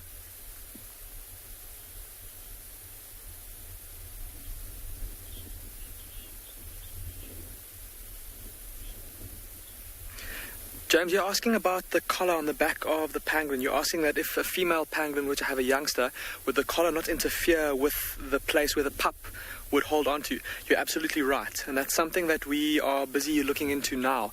We're having to think about new ways to attach these collars to the pangolin. We do monitor all the pangolins here very carefully, though, and so we would know if one of the females was pregnant, and then we'd, like I said, we are busy working out a new plan for it, and then we'll definitely make sure that that collar is not going to interfere with that pup on her back. But it's amazing what these collars go through, just in terms of the wear and tear. Like just by walking through bushes and grass, they get really badly worn down. The aerials get broken off, and we're constantly having to work with the company that designs these collars to come up with new designs. And better designs to make them tougher. Of course, also, I don't know if any of you have ever seen a picture or a video of a pangolin being attacked by a lion or by a leopard. And because of the fact that they've got that impregnable ball of scales around them and they just roll up into a ball when they're attacked, lions will often kind of hold onto them and try and get into their bodies. And that collar that's sitting on the outside like that becomes quite attractive as a chew toy for lions. Speaking to our researchers, they've often found, in fact, that pride of lions we were with earlier, they once found that pride surrounding this pangolin. The pangolin curled up into a ball, and the lions were busy chewing on the collar, and they managed to get it off the pangolin. Yeah, so having to kind of work around all of these things. And like we said, it's a new concept. No one knows how to do it. We're kind of writing the book as we go along, and constantly having to think about new ways to do things and how to improve it. But very exciting work being done here. And I've just got a glimpse of that pangolin. It's now moved quite far away from the road, and it seems to be making heading off in a straight line up that hillside. So I think myself and Craig are going to leave this pangolin, let our heart rate settle for a bit, and then go look for some rhinos.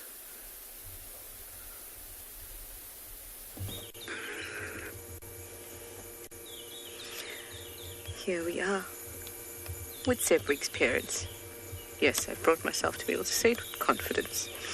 At least one of them, and they were on the ground when we arrived, and then they flew up. So we've been investigating the space that they flew from. Firstly, how gorgeous is that? It's sitting in a tamboti, and the leaves are catching the sunlight just beautifully. It looks like a painting. I just couldn't let that beauty go without mentioning it. Now I want to show you the spot that they came from. They were just here. Hello, it's my face. Just in that area there. So I've been having a good look and getting excited for every log that I thought looked a little bit fluffy. But nothing so far. So they nest, or we've seen them nest on the ground, but they can also nest in trees and on rocks and things, but mostly on the ground, at least here. So that's the area that we want to be checking, and I'm going to give it a thorough look.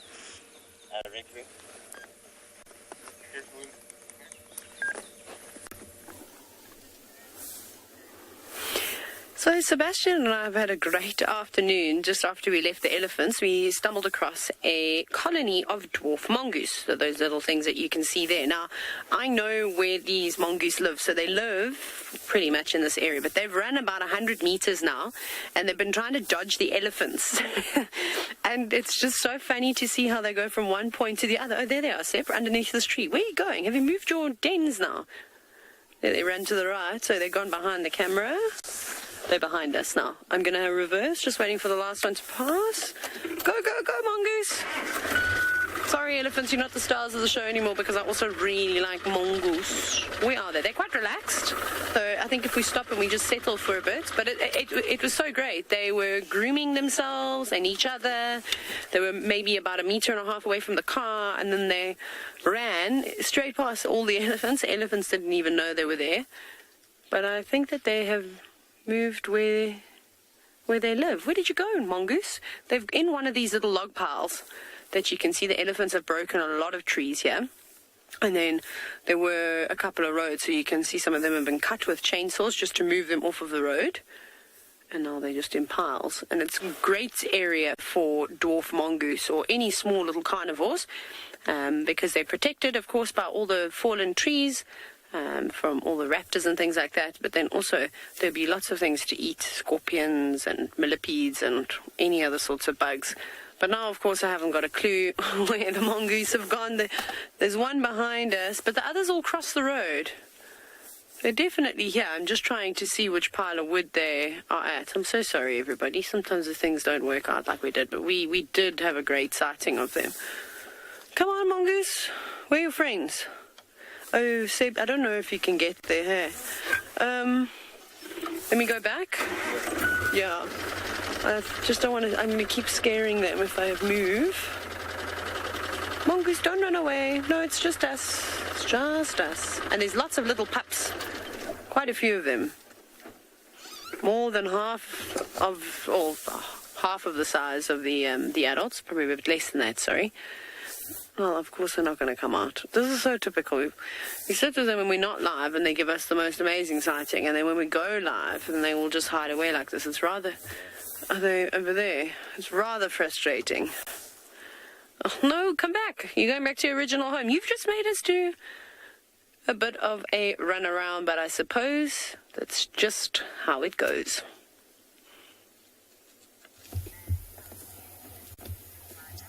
Thanks, Sailor. You and your mongoose.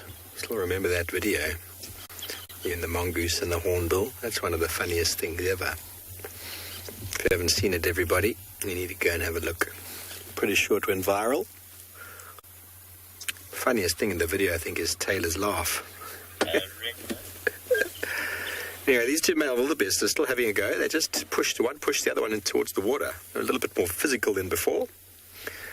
They're doing all the sort of telltale signs of being dominant, rolling in the mud or in the dirt. Let's listen to the horns clashing.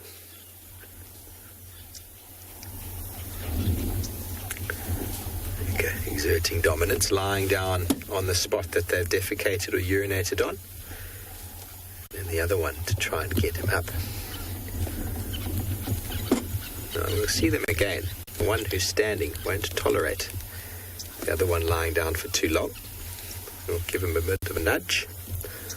Come on.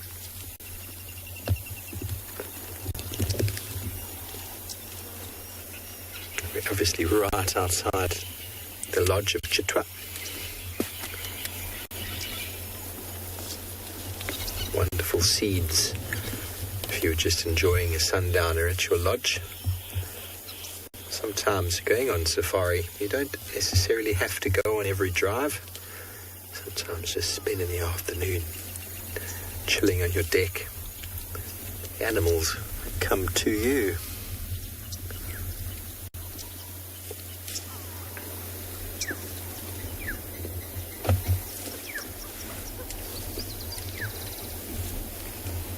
Okay, now they're both going to lie down. There we go, they're rolling in it. Typical male wildebeest behavior. You don't see females rolling around in the dirt. They lie down, of course. They don't roll. Males, there's a lot of visual communication in wildebeest, but lots and lots of olfactory, meaning smells.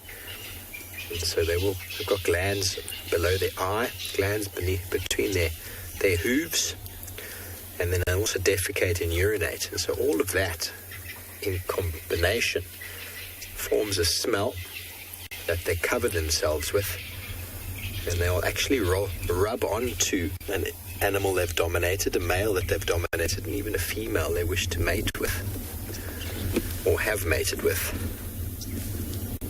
They're really very romantic.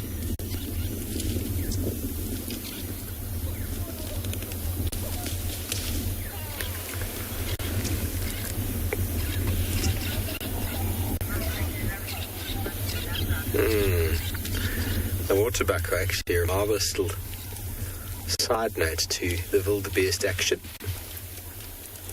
They're a little bit more jumpy, the water buck. A whole lot of youngsters here.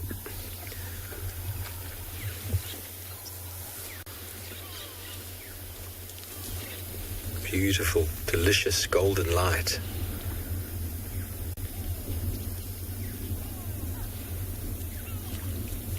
Yes, that's right. Delicious.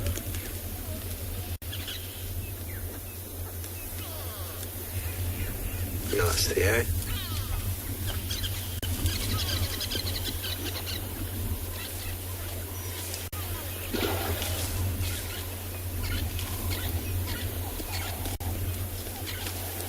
The male waterbuck coming behind this one. He's licking his lips. He's very interested in checking every single female in this herd.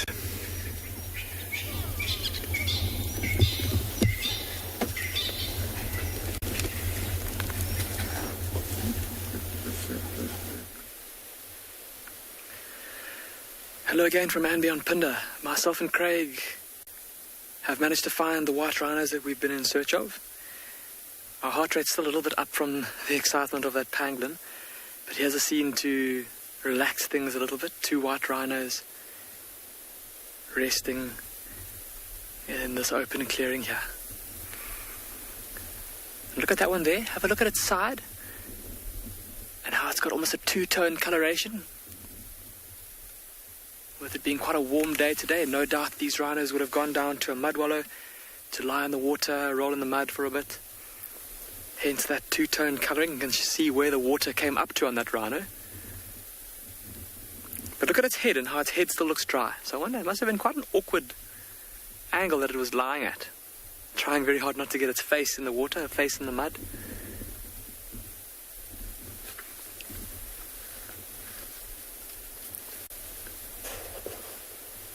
How those ears are wiggling around, listening to its surroundings. Oh, look at this! Look at the starlings.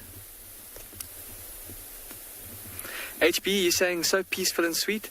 HB, I couldn't agree with you more. It's just the most picturesque afternoon here, and just extra special to have these rhinos in this golden light here. But have a look at that starling. Oh, look at that! It's picking at the side of the rhino. On the rhino, sorry, Craig. Yeah, on the rhino on the right.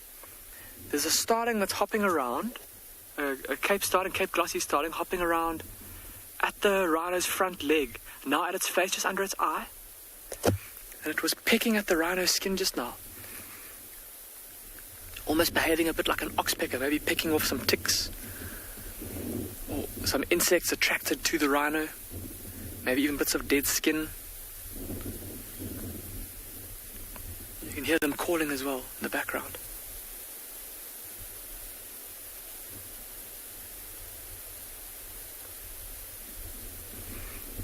And look at how now, just in the time that you've been here, really, how the shadows have lengthened and the light is starting to fade. The sun's starting to set behind us over the western horizon. I think these rhinos are probably just taking a bit of time out to rest in this cool breeze. It's been quite a hot day here today. Look at it rolling over. Oh my word. I thought it was going to tip all the way onto its side. It's in danger of overbalancing, of course. If it did that, it would wind up on its back. Wouldn't that be funny? A rhino with its legs in the air.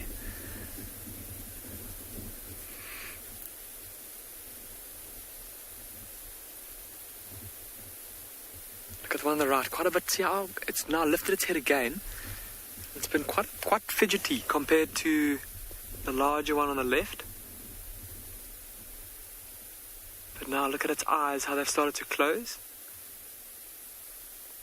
Resting peacefully in this open clearing.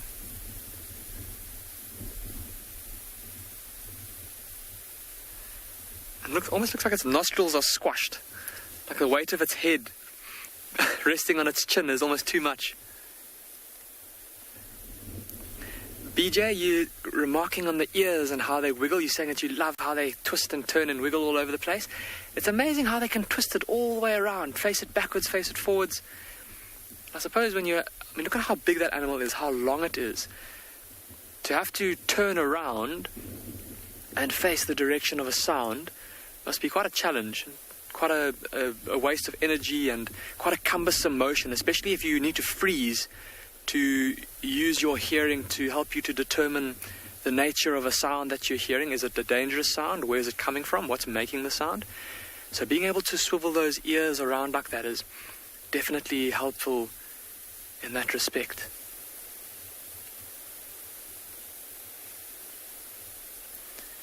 I think myself and Craig are maybe going to move on from here and see what else we can find for you on this wonderful, beautiful evening. WildEarth relies on support from viewers like you to carry on broadcasting our daily live shows. A small donation goes a long way in helping us on our mission to connect the world with nature. Please visit our support page to see how you can help and become part of the WildEarth family. So going from wild dog pups to lion cubs, this afternoon we've been so lucky here at andBeyond in Ngala.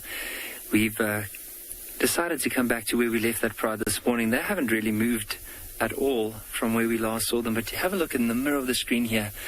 That young cub has just taken down Mum's tail and holding it down. So Mum's trying to swat the flies, and you'll see every time she manages to get the tail out, she'll go and grab the tail. And just behind, you'll notice the young male, just by the mane as well as the size of the head. But have a look at this youngster now as soon as that tail comes out. Now there's some, what looks like Swainson's spurfowl. It is Swainson's spurfowl. They're moving straight into this pride. They're standing on the outskirts. That young cub is actually looking at them right now. And let's count the meters, so it's probably close to not even 5 meters away from those lions.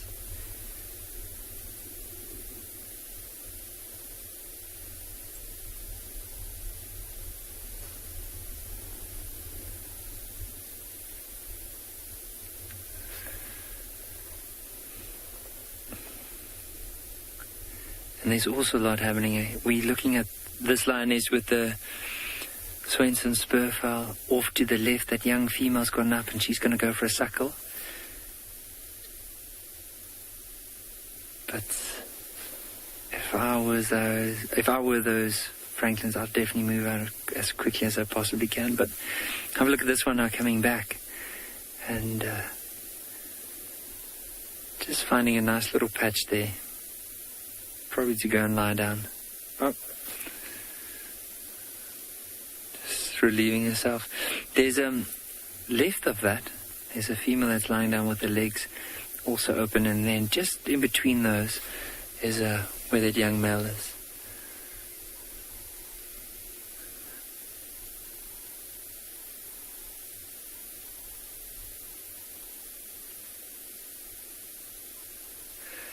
I don't know how well this is going to turn out for the other one, because they're basically having a fight over Mom.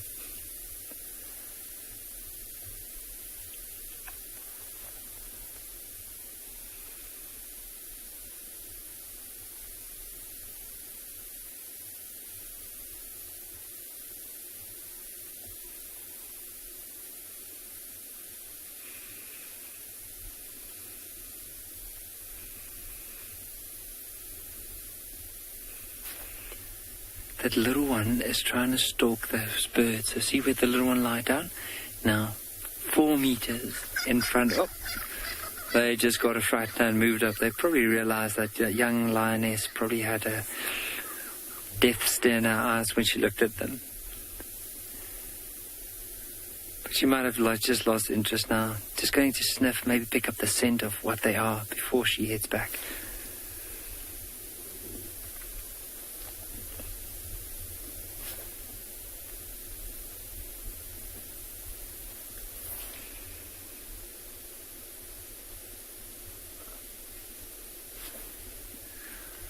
And I wonder if they are going to move this afternoon, if they're going to go down to the water, or are they going to be spending most of their time here?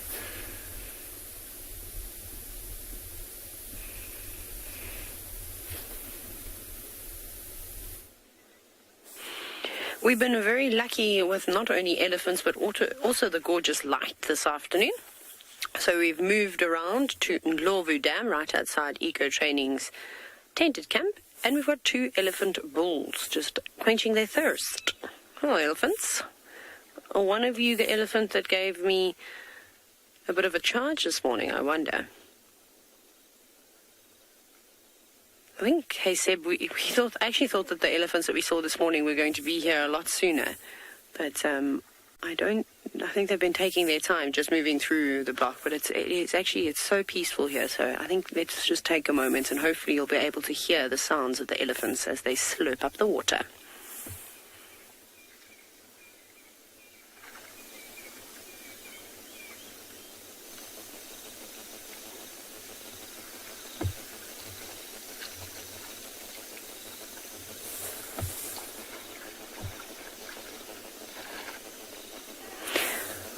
Unfortunately, it's not particularly loud because we are sitting quite far away from them at the dam. But I really do love just sitting here. The amounts of birds and small mammals and, of course, the larger ones like the elephants that come around are really special. Has that one got a broken tusk? He does, does he? It looks like it. Sure, very sharp. But no breeding herds. I don't know where they've all gone. I know that there was one seen yesterday afternoon, but they were in quite a hurry, and they were in an area where we don't have any signal, which is unfortunate. We did try and relocate on them, but no luck. And then the rain sent us home early.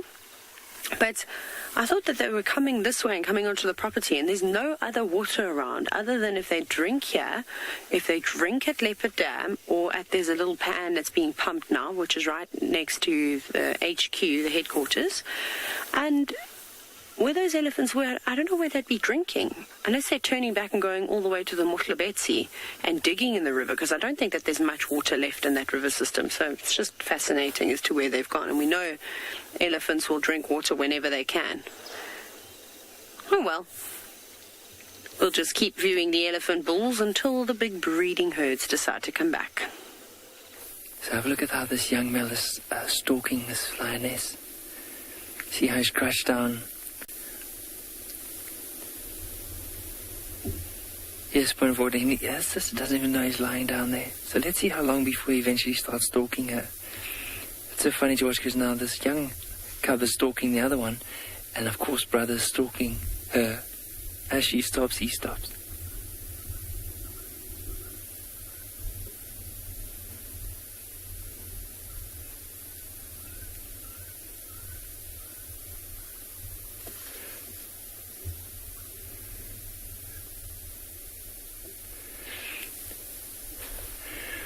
So it looks like the young brother, or the brother's losing the fight here. The sister's putting him straight into his place.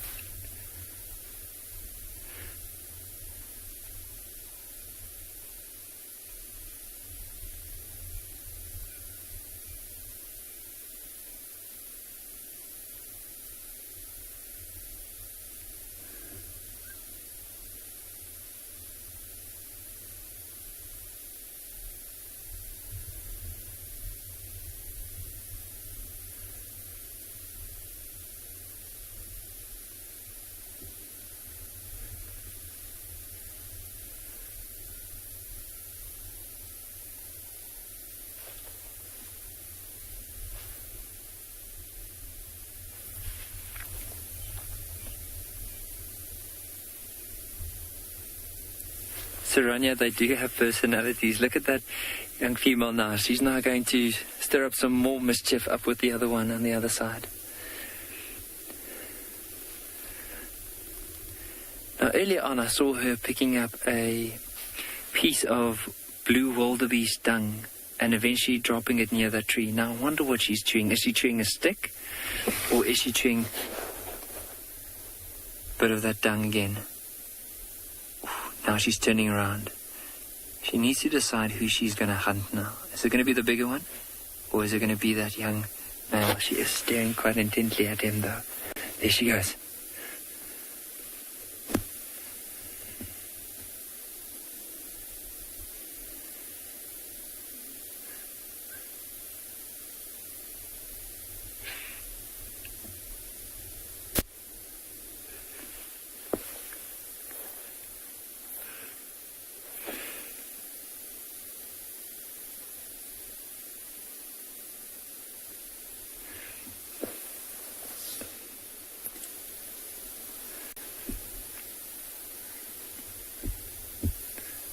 How amazing is this to watch? Just to be able to see how they interact and just enjoy these lion cubs. And that's often the pleasures of the bushes. The more time you spend with animals, the more likely something is going to happen. And even though you can come to these lions 20 times a day, there's always something different that's going to happen.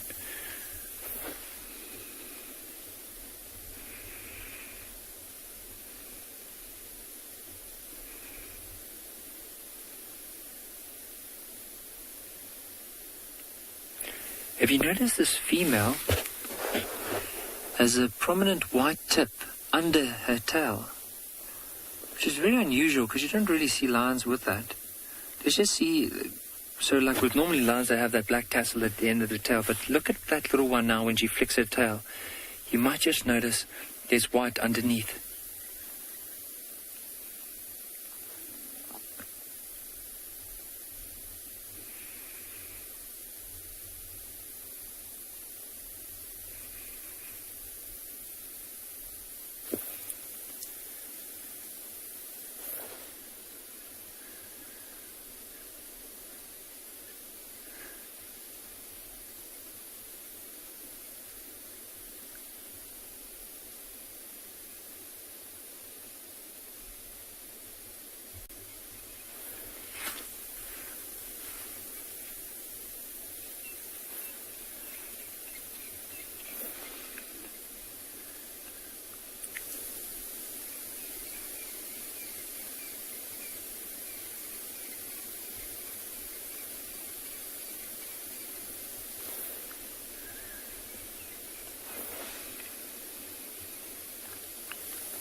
Hello everybody and welcome back to Djuma, where we have decided to finally, after a wonderful afternoon at Chitwa, we've now left and gone and parked ourselves on top of the hill and framed up the sun with a beautiful knobthorn tree. I'm just going to allow all of you to just sit back and relax, turn up your volume so you can maybe hear the sound of the birds. I'm just going to let you have that all to yourselves.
apologize about the vehicle, everybody.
So notice what this lioness is doing. You'll see she's picking up her head and moving it sideways gently and sniffing quite hard. So what she's doing, she's testing the wind. Now, there's some other members of the pride just left of where she is.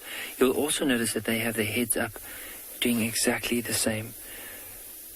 So I'm wondering, so the wind is blowing from left to right. So where they're staring into, so they're basically staring into the wind. The wind's blowing towards them. And I wonder if there's maybe some wildebeest or zebra or something that's moving on that side, and that's what they're smelling. Often a yawn, quite a big stretch, and then they'll get up. Unless there's something close. Now, this female here, notice in the back part of her body, if you look at the back left leg, you'll see there's a white dot right in the middle. Now, this is how we can identify this particular lioness. Now, she's one of the so there's two main lionesses in this pride, or the two sisters that eventually was the mother for, or mothers for, the majority of the pride, and that's one of them. So whenever she starts moving, the rest will follow. And there's the young male that decided to come and to slide in a little bit closer. Maybe he also smelt what might be around, and decided just to move closer to where they are.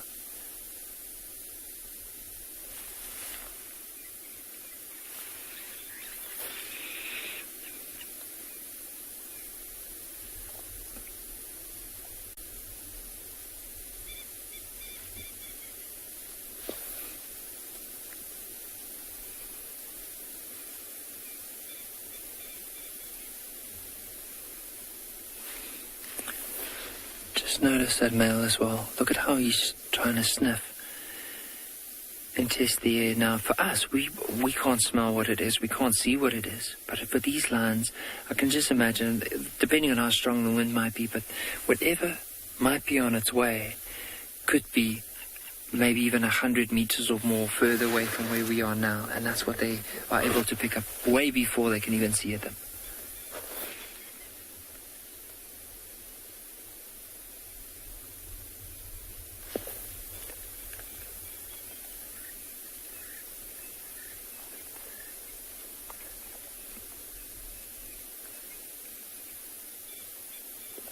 And that's the thing, when lions have their heads up like that, you just never know what we can possibly find.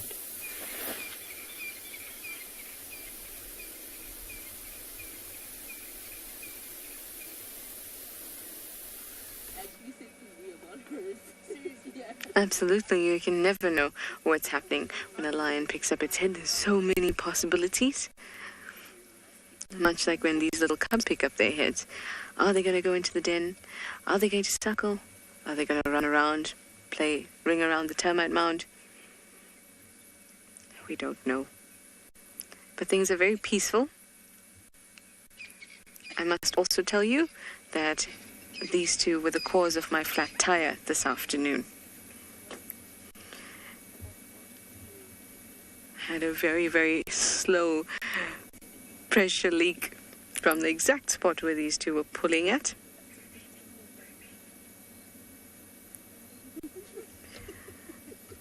And I tried to shout at them. And I promise, you saw me shout at them. And I was being very nice, but I promise I did get sterner, and I did bang the car and stomp my feet, clap my hands, all the usual. And eventually they did go away. I know there's a number of other things people do with pets to deter them from doing stuff, but I'm not so sure how well these work on hyenas, and whether the hyena mums will be too impressed with me if I had to use those techniques. And either way, I think it was worth it. And we do have a fresh tire on the vehicle, which is how we're managing to drive around. So we're going to stick around here at the den until the end of show. Hopefully they'll be up and about in a bit.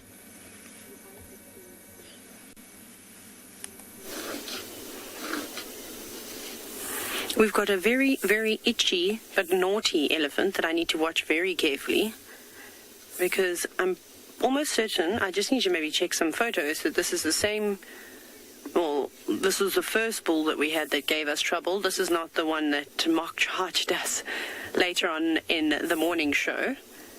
But like I said, there's been a couple of bulls that have they've just got like a sour taste in their mouth. And he's not been very nice to us. Hey, Sabi, do you think that this is the one? Relax now. So he keeps doing this and he gets closer. Sorry, I'm going to move. No. The dam is there, but don't start, because otherwise I'm going to go forward. Don't. I'm giving you room to walk, but I'm not letting you win. Don't do it, because I'm going to shout at you. So I've been having this argument with this elephant, because when we saw him this morning, he actually dropped his head and came for us, which is really not nice when an elephant does that. So I'm just going to watch him. But he's a young elephant bull. So the reason why I moved back now is because obviously we've been here the whole time since they were on the other side, and they've come to us. But he wanted to scratch, and so I just gave him a bit of room. But he's been like unbelievably cheeky. No, hey. And he doesn't respond to, stop it. No. He doesn't respond to shouting and clapping anymore, so he's obviously been shouted at. Don't throw that stick at this car, because I'll be upset. And I don't like it when an elephant bull, sorry, I'm trying to get out of your way, when an elephant bull comes and stands over the car and does that classic intimidation method. I could sit here and let him do that, and I promise you he's not going to do anything. Stop it now. It's not nice. But I don't think that it's necessary, because then if he does change his mind and decide that he's going to, no, he's had enough, which he probably won't, there's nothing that I can do. And he'll be too close. Stop it. Stop it now. Enough with your attitude. See how he's basically doing a displacement behavior now, where he's feeling on the ground, on the stick, trying to get me to think that he's feeding and that he's relaxing. But you can see his whole body language right now is slightly tense. But we've already had a fight this morning. He probably knows that I'm the same person. I mean, I probably have a very unique scent. And I'm sure he recognizes the sound of my voice. But we sat with him for ages this morning, and he was just so unpleasant, and we were far away. And I don't want him to get a bad habit where he becomes a problem animal. And, you know, it's one thing with experienced safari guides being able to sit here and to try and discipline these elephants, but it's when you've got, you know, students, it's important for them to see this kind of thing. But they also might panic in the situation and make the wrong move, and, you know, it might encourage an elephant like this to do something that it shouldn't. And the last thing that we want is to get into a horrible, you know, altercation where an elephant hits a vehicle. And you really have to be careful of these animals, and that's why you know, you kind of don't want to get too close. So discipline is a very important part of I'm just going to go back a little bit, of an elephant's life. He grows up with it. Seb and I have been talking about this, and what this bull needs is for Kumo to come over here and give him a hiding. Gary. We heard a saw from the hyena den, and we have found Shudulu. So she's on the link road between Treehouse Dam and Philemon's Dip at the moment, which seems to be her usual path. Oh, look, have a look at this.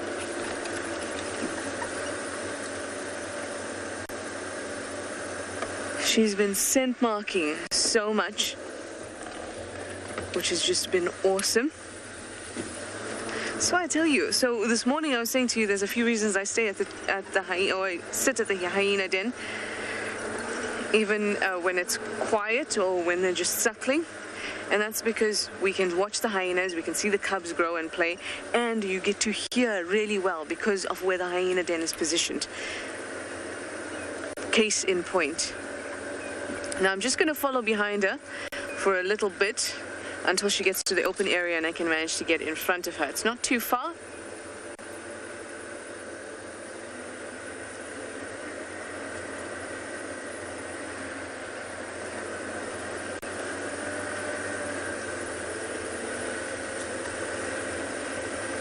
Awesome. A leopard on the dam cam too.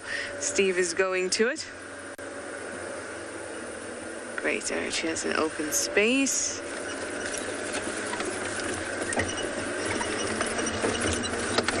I'm going to try and get... Oh, there we go. Beautiful. Beautiful girl.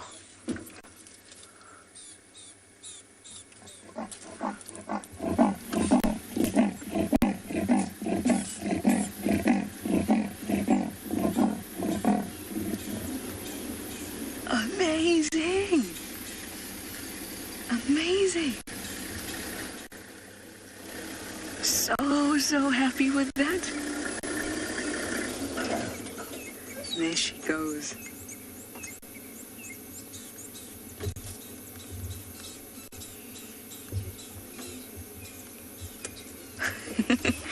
Okay, let me try and get...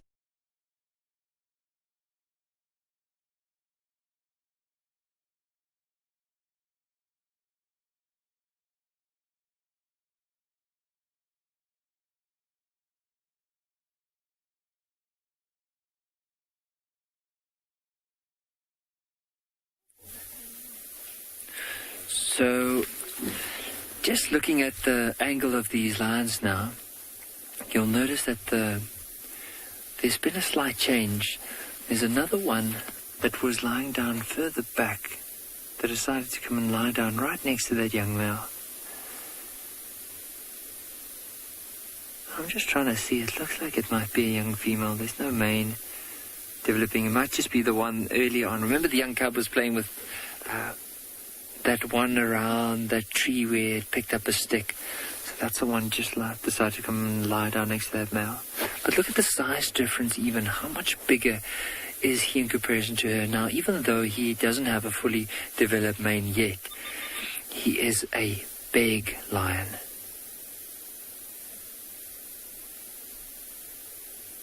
So I'm just enjoying.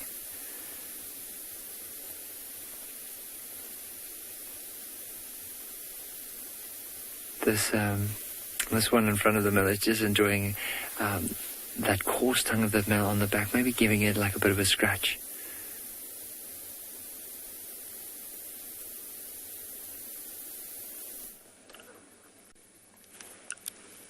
There she goes. She was right in front of us. Just got a few my leopards walking away from the arena.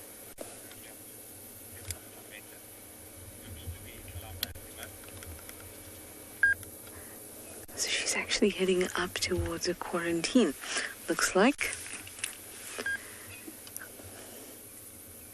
Oh, I love this time of day because this time of day is when leopards, you just hear them, you see them. It just takes one moment to hear that saw, thanks to BK.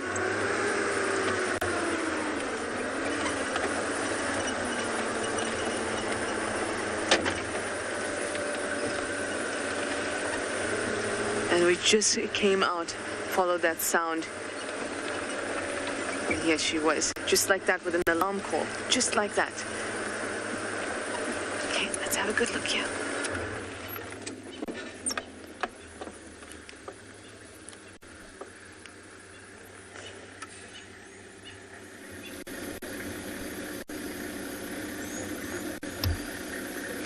Now, she's actually been frequenting Rebecca's Road quite a bit, which is just to the west of this Philemon's Dip.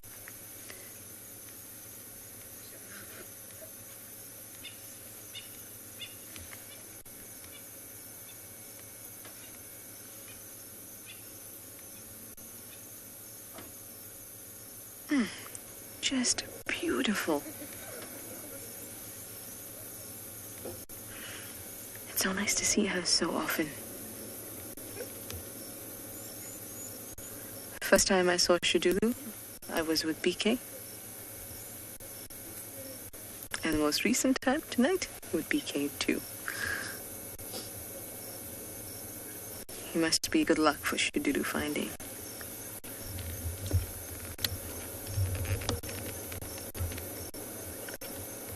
The coats of leopards are just magic.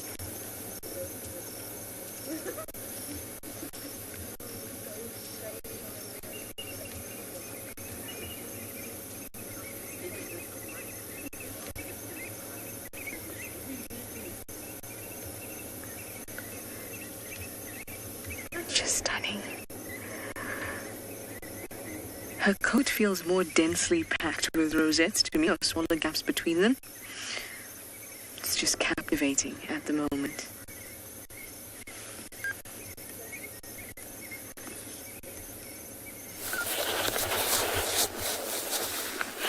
All the talk of a breeding herd, and one has arrived, and it's Susan on the right-hand side. Now, if you're wondering who Susan is, she's my favorite elephant. She is basically my spirit animal, and I think her and I share the same attitude. But anyways, I think it's because her tusks are too tight on her trunk, and that's why she behaves the way she does. She's not happy with the buffalo that are also at the watering hole. There they are, two big Duggar boys. And it's great because we've got like the whole family back. Tungsten, where is he? There was a buffalo. Oh, no, maybe it wasn't Tungsten. Remember we saw a buffalo with he used to have his tongue hanging out. I thought that one did, but maybe it isn't. Perhaps I was mistaken. But anyways, sorry, so the whole family's not back again. There she goes. Look, she cannot help herself. Susan, there's so much water around here for everybody. She's so cheeky. She's saying, get out of there. Susan, now, if you could go and teach that adolescent bull that was giving me some hassles a bit of a lesson, I'd be very thankful for that. Look at her. That's mean. Don't push them into the mud. She's a funny elephant. I do love how she rallies everybody else up as well. So now there's a little baby that's brave enough just behind her. Oh, goodness, and the dacre? Oh, it's all happening. Susan, don't you chase that dacre away from this watering hole, because we love to watch it. And it is a very relaxed dacre. But we're going to sit here and watch this herd for a little bit longer.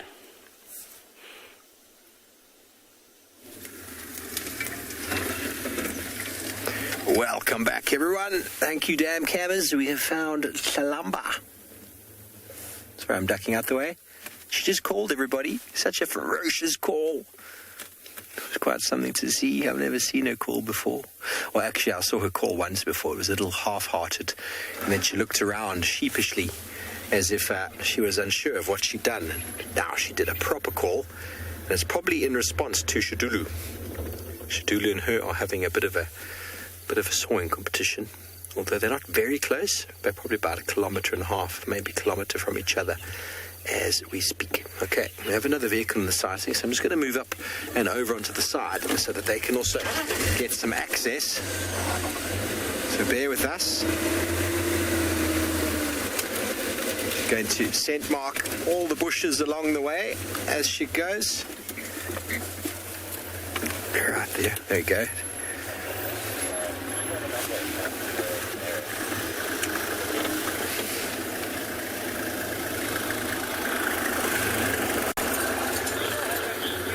Okay, so we're going to have another vehicle in the shot, so...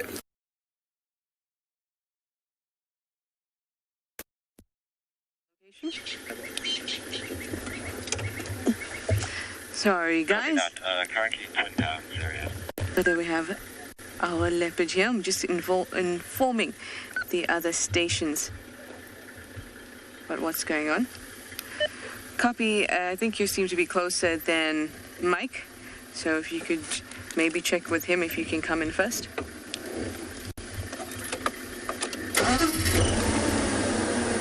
Might come in.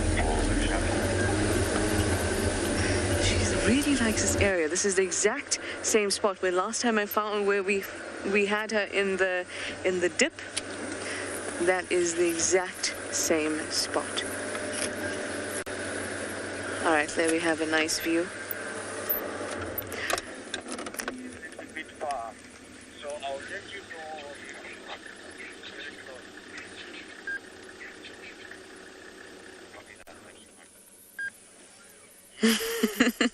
Everyone says it's the princess and the duchess. I think they are quite similar. They both have this kind of playful streak, and they have a very similar build.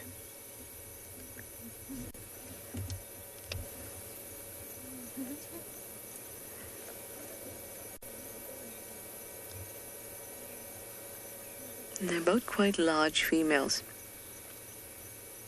I think they look strong and elegant, both of them.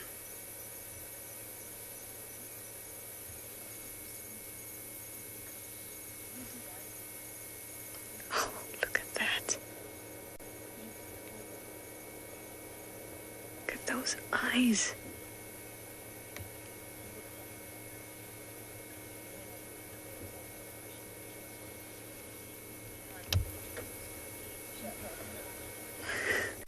Janet, you say now you just need Thandi and Tingana to pop in?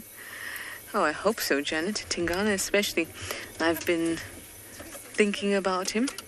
I mean, I'm thinking about all of them all the time. I'm just going to move forward a tad so we can see her past this bush.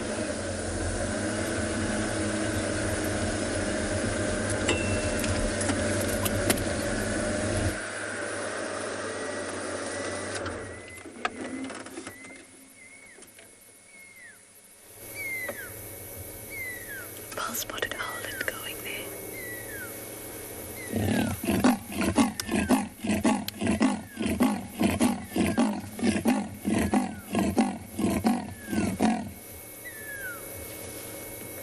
That is what I'm talking about. Yes, please. Thank you, Bush. Thank you, Shidulu. Epic.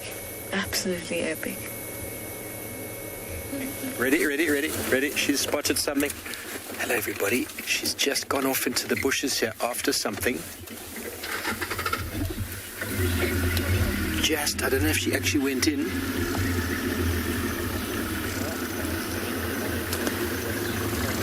She spotted something. I don't know what it is.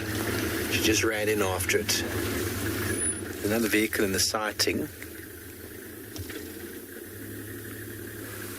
We don't see it there. Just in the drainage line here is where Purple Eye, our lioness, had her cubs. Very dense area, very tricky to get in. It's also where Thandi had her cub. Kalambana. Oh, she's in front of us. You got it? Yeah. Did she run, eh?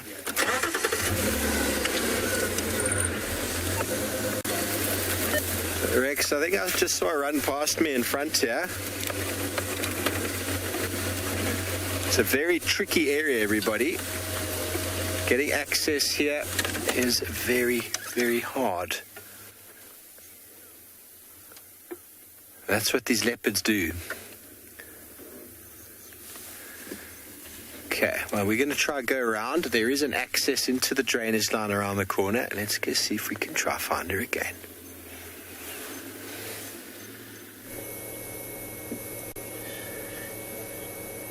It certainly is what leopards do, and Kalamba is especially good at it, and Shidulu is too, which is why right now she's being very obliging.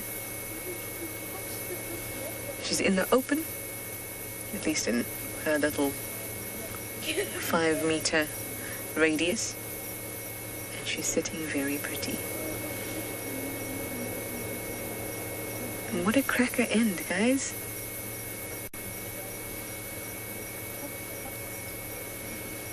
Love it.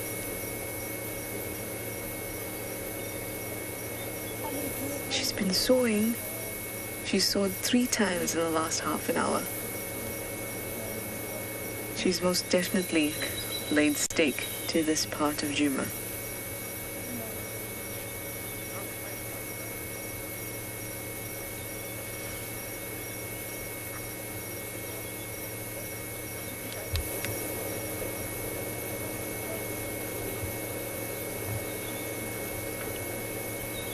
Look at those eyes. Look how wide her pupils are. Trying to collect as much light as possible because it's being lost very quickly. Just a small band of sunlight left.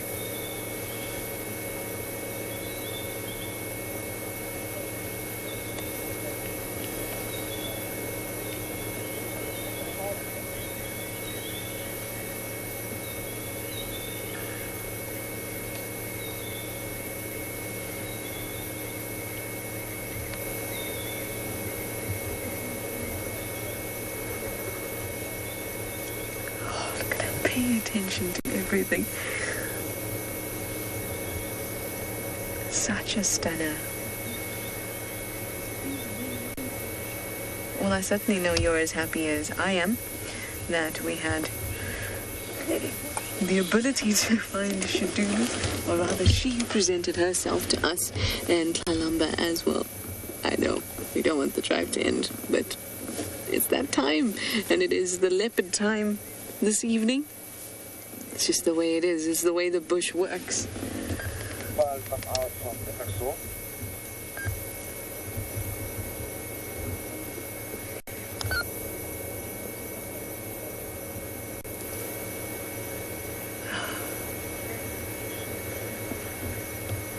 Amazing. Amazing. A little bit speechless. I don't know why. I don't know if it's because I've just not seen her in a while. Okay, we're going to go into infrared just for this last minute of the show so we can get a nice clear picture of her.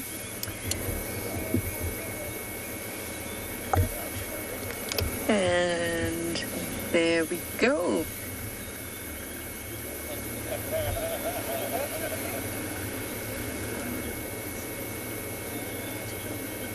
It's been a great, great cat day. In fact, if I hadn't been reminded that it's cat day, I wouldn't have even remembered that it's Saturday. The bush speaks for itself today, guys. All I can say is thank you to the leopards. Thank you for your questions and your comments, and of course, coming over to watch us. Now we just need her to soar, to say good night from us all.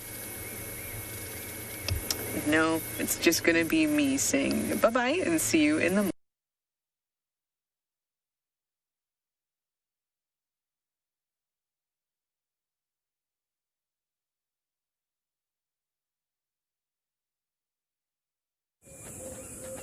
This program features live coverage of an African safari and may include animal kills and carcasses.